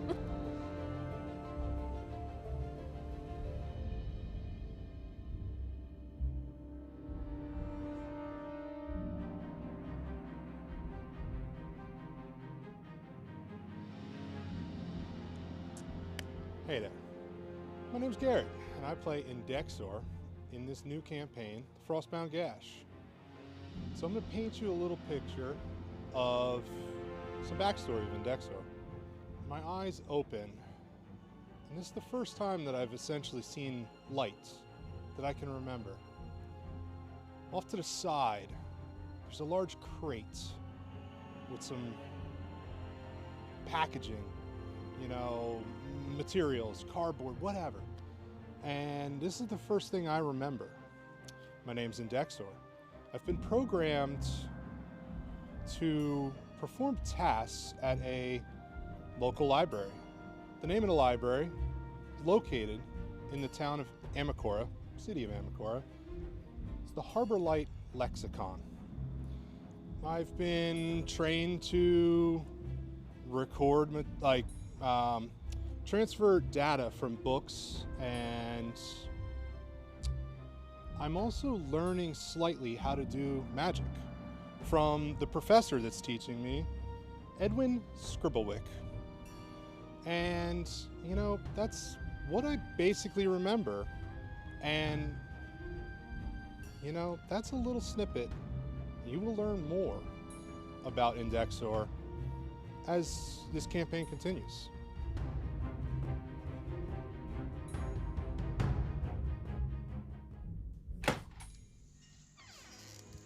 Hey guys, I wanted to talk to you for a minute about a recent module that we created.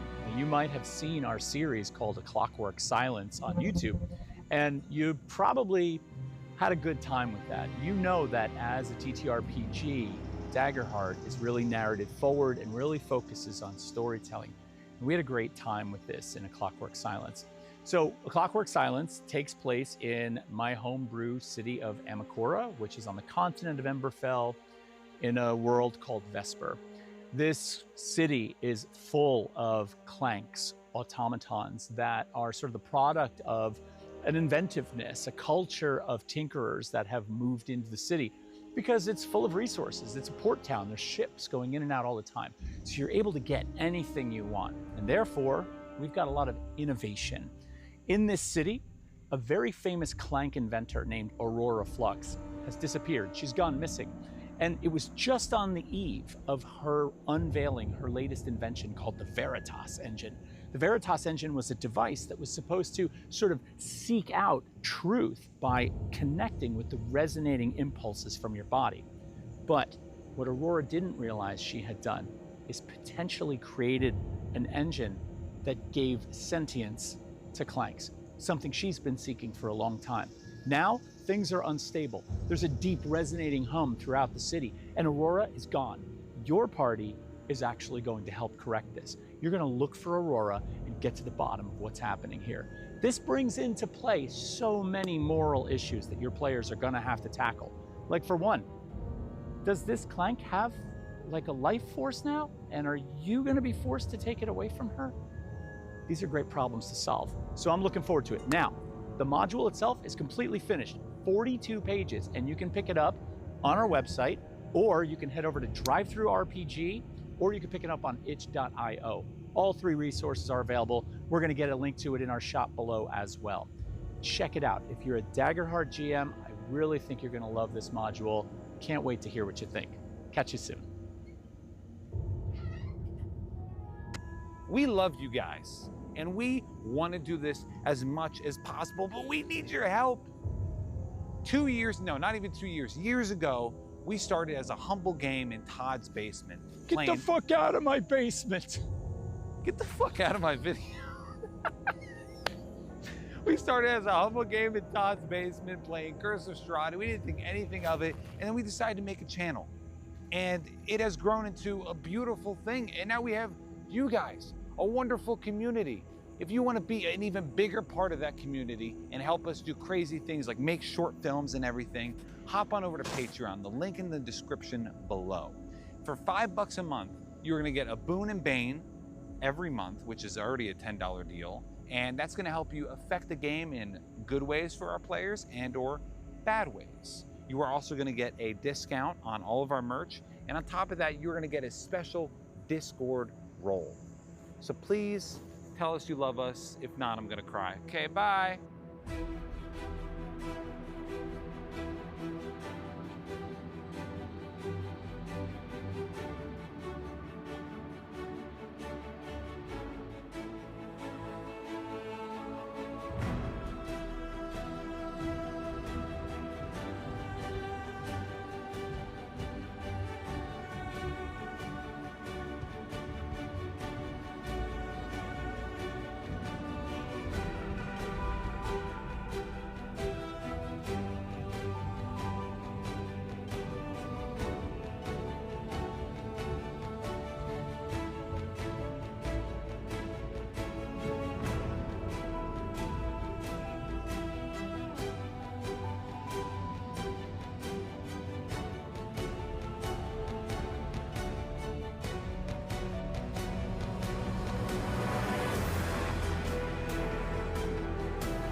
All right, we're back from the break. I'm sorry that took so long. We had a few things we had to cover, and Rich things to is get out. in a new spot.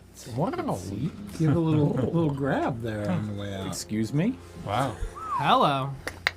Yeah. Wait, Warvane just said, just gotta say, this group is my absolute favorite Daggerheart live play I have seen, and I love the Boon and Bane system.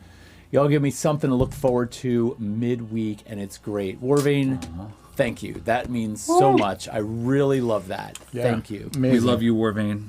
And to all of you, Bun Bun Reese has been silently listening. So good, guys. All of you, thank you so much. We love hanging out with all of you. It's so good. So good. So good. Wow. I'm sorry, I was joking. All right, so before we get back into this, just know that we will be giving away another one of the 10-year promo pack from Critical Role and Darrington Press of cards.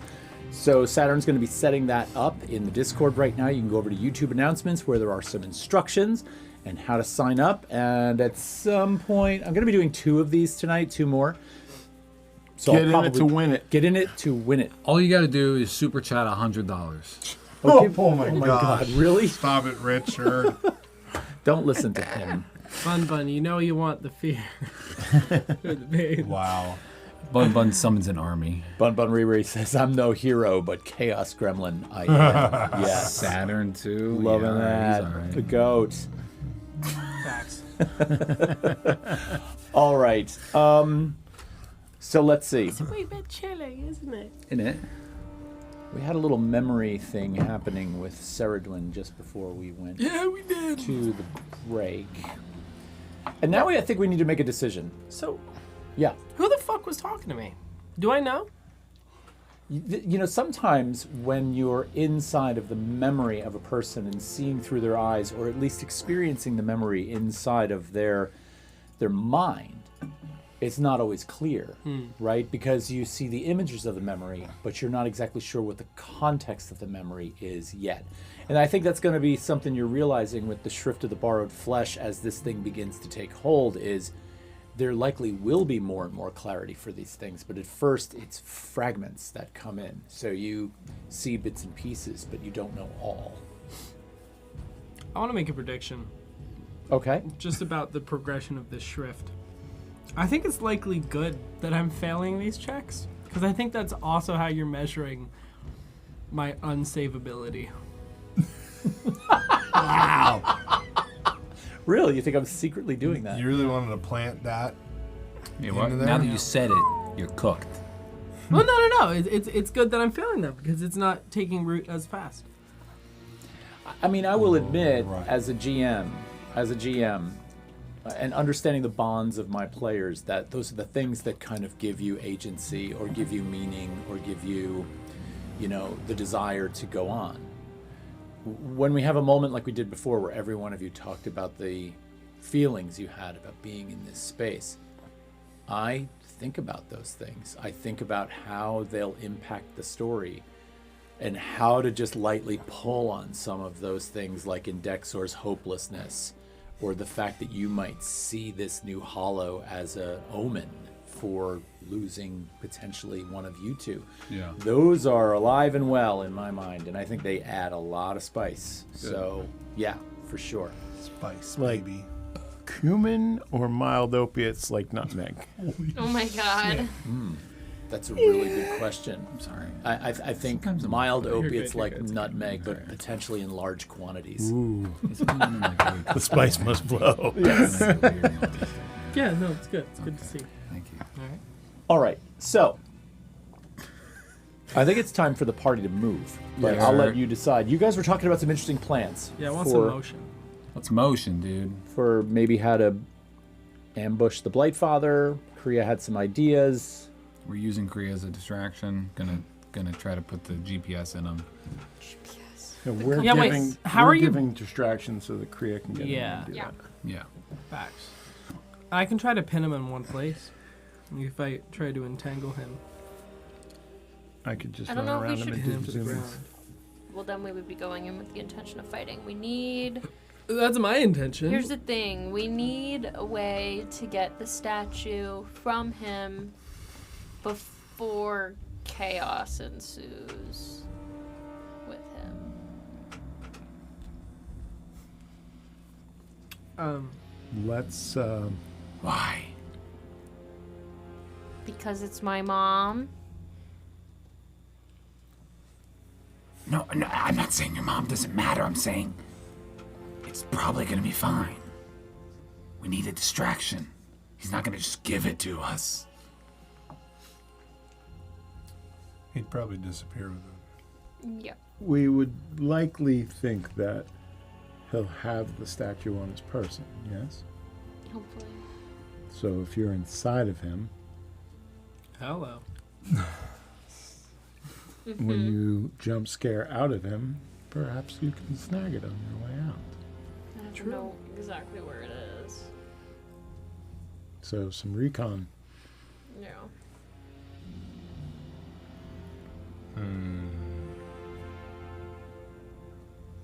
And what would be a suitable distraction for such a cowardly... I'm gonna point at the kid. Oh, hello.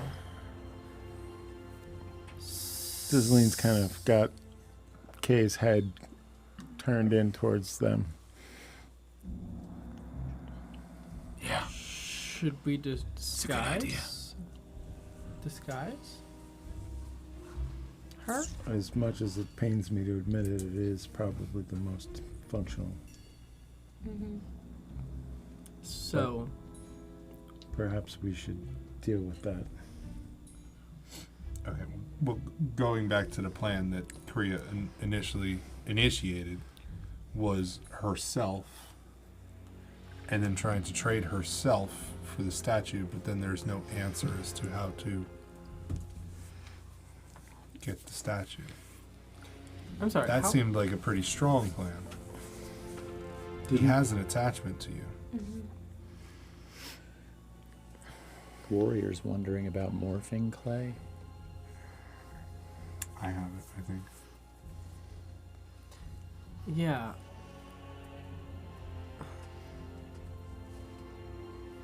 But it's just a face.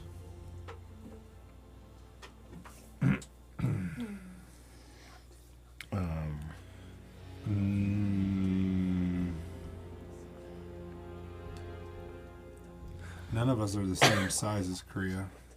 No. How Thanks. tall are you in comparison to this girl? She's a 4-year-old. I'm 14. And you're 14. That's I'm not a massive a difference. super tall for like I'm not like What about Jean? paper. Morphing clay on top Morphing of clay it. on top of paper. Oh, do we Some think that different would work? clothing. But would he sense that there's no soul?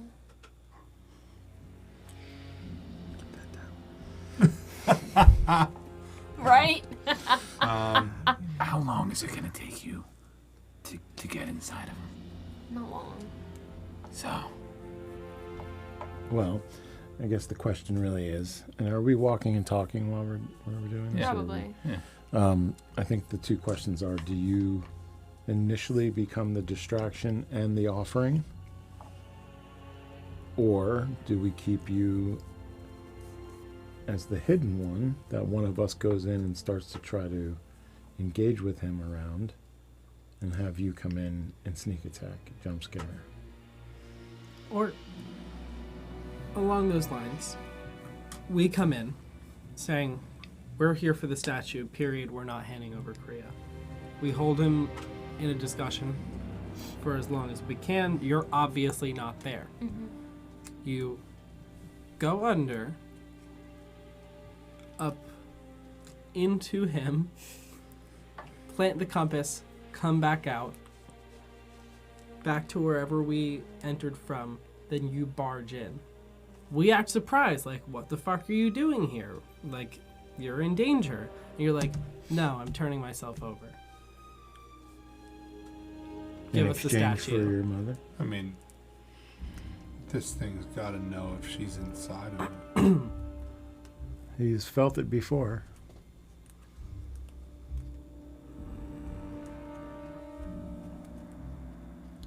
So then, I feel like it might be one of those things where you try to like bust out with it.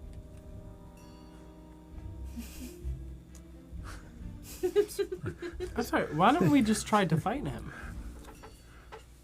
I think we need to protect our bases first. I don't want him to disappear with it again.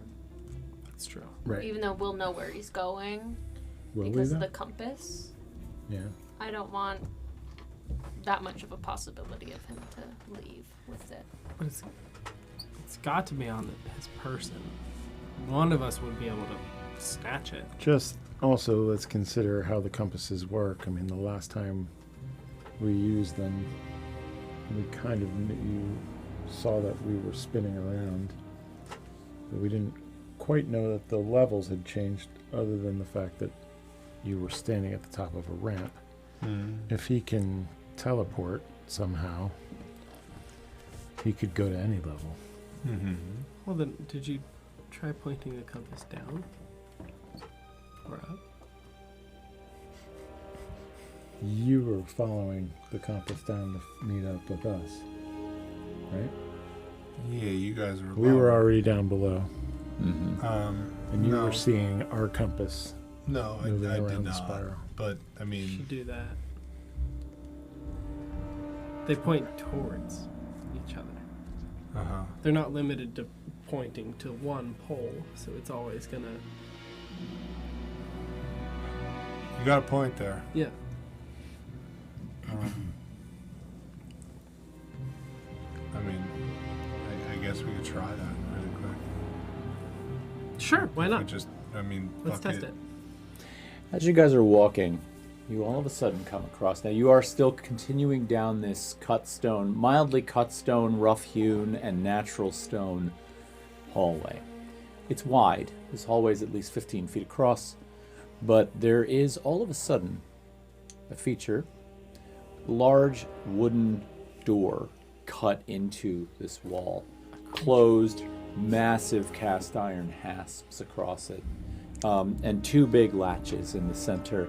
The doors appear to open inward, but you haven't seen a door like this in this space. Most of the rooms that you've encountered have been wide open. So there's a set of doors. Yeah, let's check it out.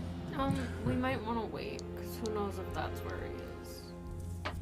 So, Can we hear anything through the door?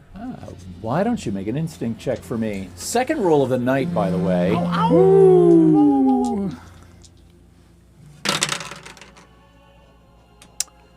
Instinct.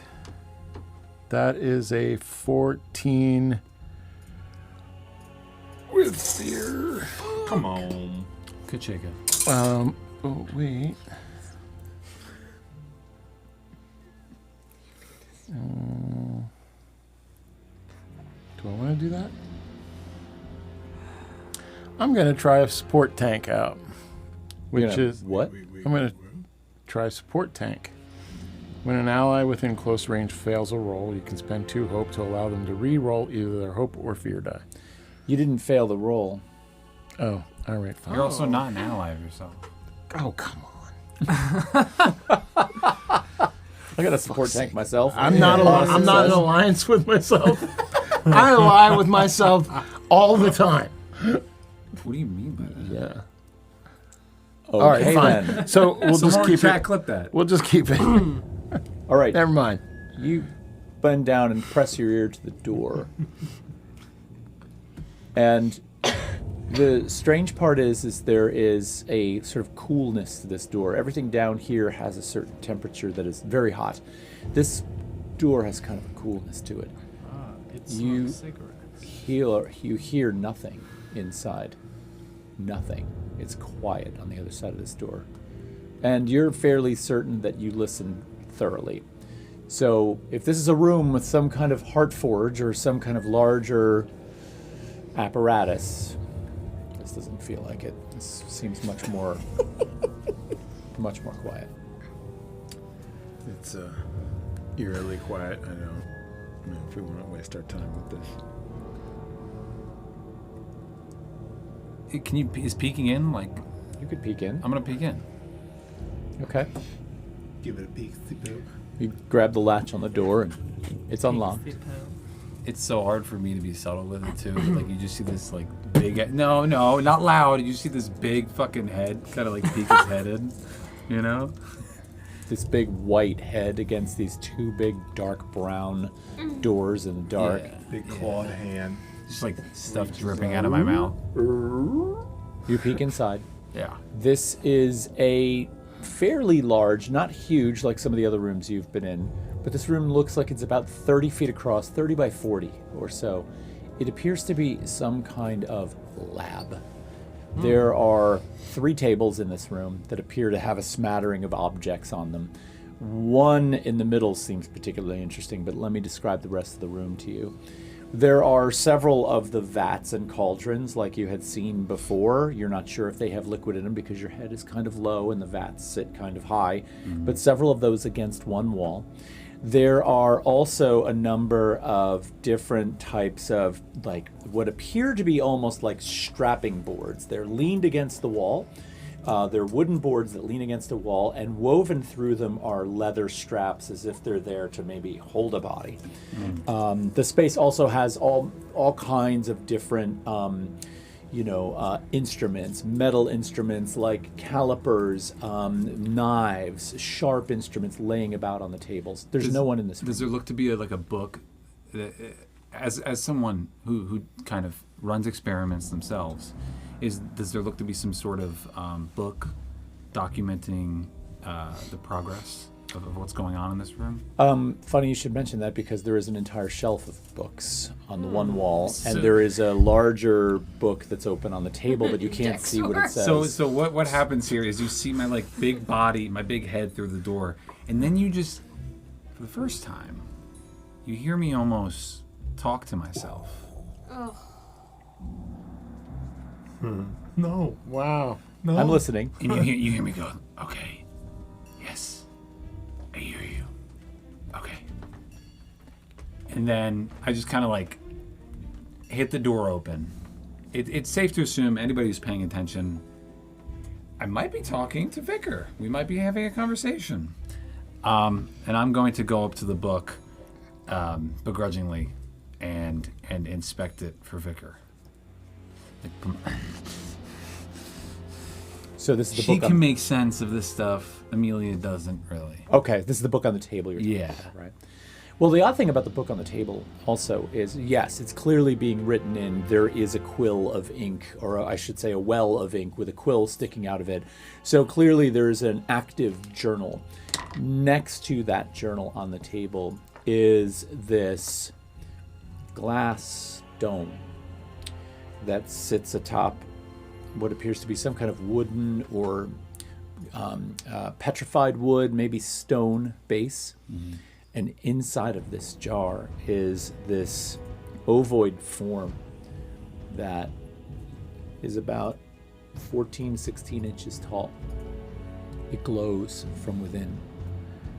When you look down at the book, in the book there are drawings, quick sketches of the form itself. You see obvious drawings of the dome holding this form, and you see what appear to be little patterns drawn inside the form, like wisps of, some kind of pattern of energy that is emanating. And then there are small notes next to it, a date, an observation.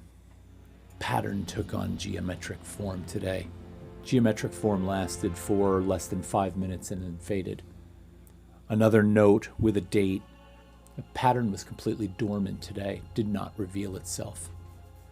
The next one, another date. And these are just, you're quickly skimming the page. Yeah. Ovoid form completely seemed to dim. So there's all kinds of notes as to this thing. It's obviously an observational journal, research journal. Can I make a check as Vicar? Looking through, think of it like she's on a ship, and there's like a circular window looking out into the ocean. It's kind of like what it's like from her perspective. Is there any way she can inspect, see if she's seen anything like this before? Vicar through Amelia? Yeah. We haven't played anything like that before. It's interesting. I didn't know Vicar had consciousness of Amelia's dealings.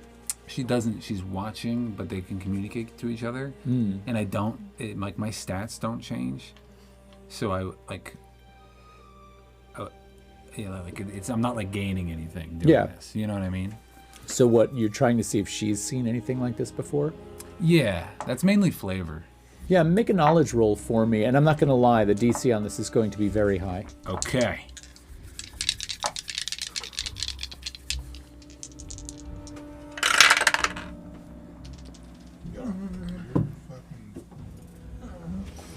Not going to lie, Wardicon, I might be holding that for a little bit. I'm going to use this. Re-roll it. Re-roll it. You want me to re-roll it, Yes. guys? Re-roll the one that fell out. You want me to re-roll the one that fell? Yeah. That's cheap. Yeah? Okay. Dude, that first Almost off, the same. It's almost the same. Almost the same. Homework. You're corny. 20 with fear.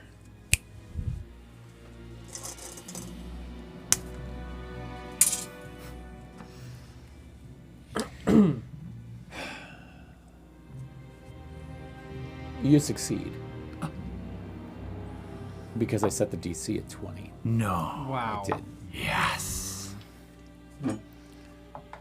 Vicar, from inside and deep within, far back in the mind of Amelia, looking through Amelia's eyes, is looking upon this and recognizes this from something she studied early on. So, this form, in all of its impossibility, in all of its unlikelihood, appears to be an essence form from the wide fields. It is only ever been imagined as a space, to the best of anyone's knowledge. No one has ever gone there. No one has ever been known to come from there. No one understands even what it necessarily is. It's the knowledge of this space is so distant, sparse, thin, that it's only ever heard of in some of the most remote cultural stories. So to see one on the table is shocking. And it seems like they've been communicating with it somehow? Yeah, that's what the journal seems to lead to. That there is some way to understand this thing. So, Vicar, being who she is, extremely interested in this, she from her ship, wherever she's manifested in at the moment, whatever room she's in. Can you grab that, Amelia, please? And Amelia's just and like starts putting the things together and puts it in her bag. You mean the book? I'm taking the book and the object. No. The object is very, I'm talking 14 inches inside of a glass dome. This is not something that is super portable, right? Mm-hmm. It's big. It's fragile. Can I just kind of like, I want you to think about that for a minute. Yeah. I know Vicar wants it. Think about that for a minute. I just want to cut to the rest of the group for a minute. And Dexter, you got a little bit excited about the bookcases. What are the rest of you doing? I want to know, would I recognize that shape from my vision? 100%. And so You see me like just picking it up. I'd come up to this too and be like, Yeah. You know this. I saw this. Metagame. Oh, Are you yeah. allowed to say Is that? that too much? Because you can't convey what you've seen. Yeah, I don't think you can say it Okay. because you know you saw it. But Yeah. as soon as you try to say the words, you lose the memory. So I would have just, with those... Yeah. Yeah. Yeah. Yeah. Vicar wants it. She should. It's, I mean, if we're stopping in this room, I want to go up to the bookcase. Yeah. Yeah, come on up. You want to look through the bookcase? What are books at? Where the book's at? I mean, the fucking big werewolf thing took the book that I was kind of interested in, but Science. got to it first. Knowledge.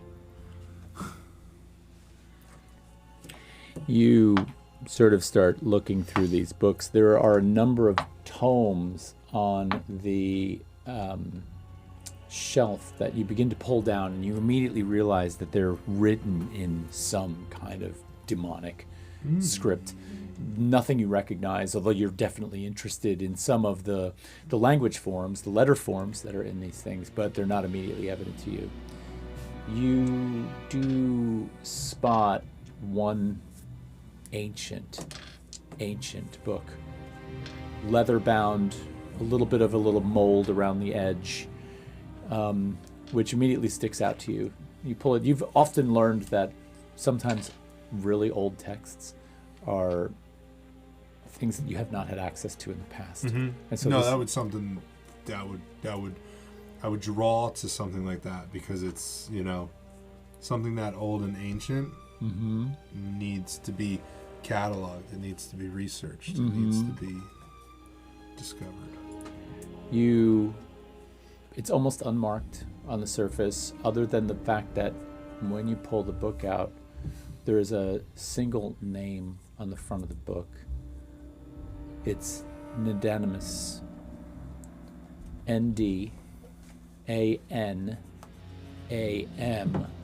N-D-A-N-A-M-I-O-U-S. One more time. Sorry. N-D-A-N-A-M-I-O-U-S. That does strike a chord of familiarity with you. You know that to be an ancient philosopher, but you've never really read their works. You've heard mention of them before. So you flip the book open, I will assume. Really quickly.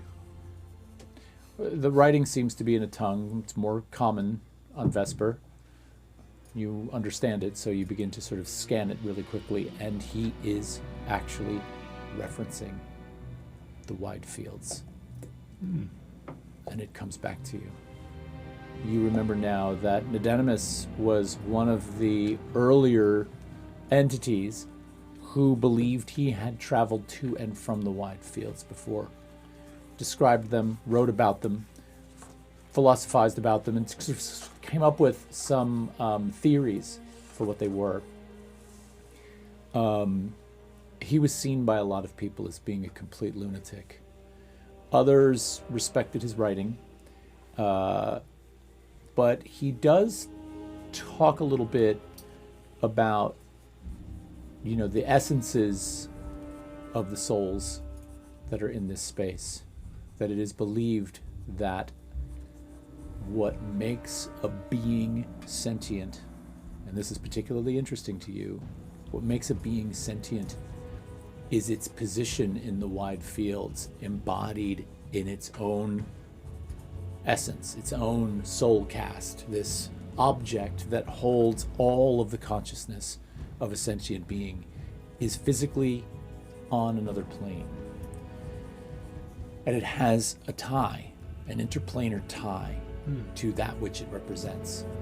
And the theory was that Nidanimus had spoken about was that every single soul alive is represented there, like a crop, like a field of all of these beings, just waiting peacefully, undisturbed, untouchable, a place the gods had created to protect that which was the soul.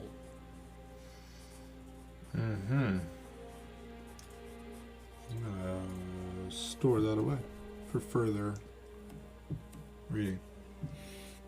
What are the rest of you doing? Croia, Thistline.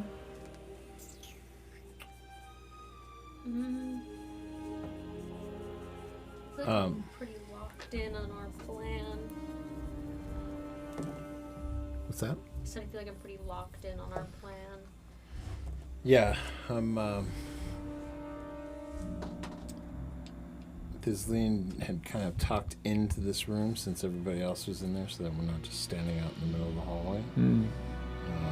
But isn't really very interested in what's happening in this room. Is more focused on the kids and trying to get moving again. Kind of You're standing pacing, just inside the door? Just inside the door, sort of scanning the space and seeing them all geeking out over the books. I'm kind of getting a little pacey, a little impatient. There's a peg rack right behind the door that looks like it was meant to hold cloaks or some kind of wardrobe item. And there is, in fact, an apron that is hanging on. Looks like a leathery apron. And next to it, there is a belt. There is a leather belt that is wider than a typical leather belt. And the buckle for this belt has a metallic sheen to it that catches your eye. It's reddish in color, like copper, but warmer. It has a sheen to it that is, for a cat, something shiny, kind of nice. Just gonna walk over to it, give it a little caress with the claw. It's a very well-made item. Kind of one finger underneath it, kind of lifting it off the hook.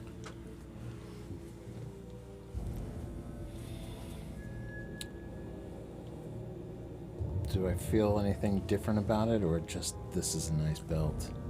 There's an intuition that surges inside of you that says that there's craftsmanship here that warrants something greater than just mere niceties.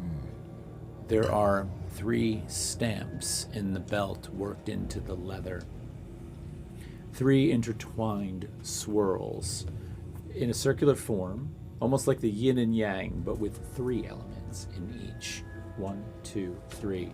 There's a line drawn between them and a dot between each of them.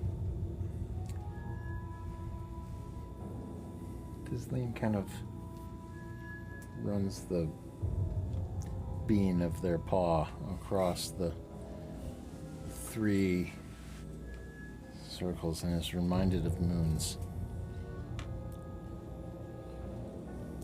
Unbuckles it, swings it around behind their back, and puts the belt on. As you pull the leather strap through the buckle, place the pin of the buckle through the leather and tighten it around your waist, you will instantaneously feel, in a lot of ways, that maternal instinct that you've been feeling strengthen momentarily. You have found the Belt of Unity. The Belt of Unity, once per session, you can spend 5 hope to lead a tag team role with 3 players instead of 2. Hell yeah. That's cool. That's pretty cool. Just want you to think about the potential implications for that. Because remember, on a tag team roll, you add the damage. I like that. Hello. So fireball and Bolt beacon. 5 fear, or 5 hope. 5 hope to conduct a tag team roll with 3 players instead of 2. I have a question. Yes. Is this thing reacting as we're moving it around and picking it up? That's a great question, and it is. You notice that this internal, the thing about this form is it's more than just like a lamplight. It is like a fluid light. The light inside seems to move, warp, bend gently, as if there's a life force inside of it. And as you pick this thing up, and I will say that the base of this thing is heavy, but you pick it up, and you immediately see that sort of life force react almost to the stimuli of being moved. It's like, it doesn't turn any different color. It doesn't produce any kind of pulse. It's just reactive in the most recognizable but minimal way. Science. And I'm gonna put it down on the table. It doesn't seem like I can carry it with me. It's going to be really, you're going to realize when you pick it up that it's going to be very hard to carry without destroying it. Yeah. So I'm going to set it down. I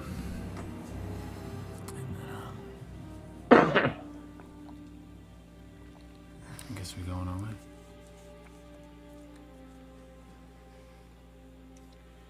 Leaving the room? Agreed. Yeah. All right. You head out the door and you begin to continue down this hallway. The genie, the hollow, begins to work her way a little bit out into the front of the group. She turns and looks back and kind of waves you on to follow her. And you notice that the hallway now is no longer descending at a steady pace. It has leveled out. In the distance, you can hear now, it had been relatively silent other than the occasional wisp of wind through these tunnels and heat. You can hear now in the distance a rhythmic sort of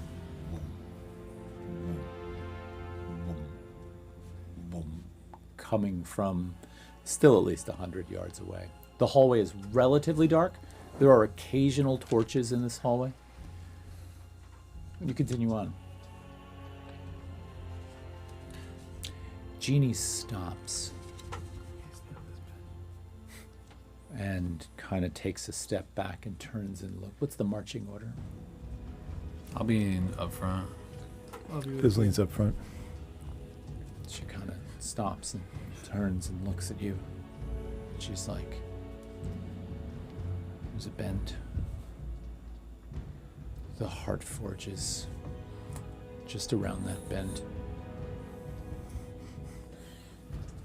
He's likely there. Let's fucking go, dude. Let's go. Let's fuck him up. Fizzling takes Kay out of the swaddle and puts her down on the floor and looks at both Kay and Jeannie and says, I need you both to be very brave right now. I need you to hide, but stay close and listen. I don't want you to be seen, but I want you to be near if we need you. You see Jeannie lean over to Kay and she's like, I have the spot. Where is your spot, little one? So she looks at Kay and she's like this, and she jumps up and she gets against the wall and she kind of works her way in the direction you're traveling towards the room, and then all of a sudden you see it. There is this section of wall that sort of must be sticking out, but blind to you is a space behind it, and she just slips around it and you see her reach out with her papery, leathery hand, and she grabs Kay and pulls her into the space. You're alone in the hallway. I'm gonna kind of like reach in my bag and pull out this like vial of dark green liquid, and I'm gonna pop the cork, and I'm just gonna like dip each one of my fingers in preparation, and it kind of just like congeals and like sticks to my fingers, and it smells like mud.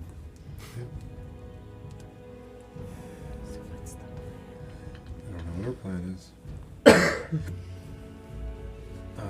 Distract them. I just don't want to fuck him up. You go By in. the way, I'm advancing the timer to Yarr. count down Sweet. one more. Nice.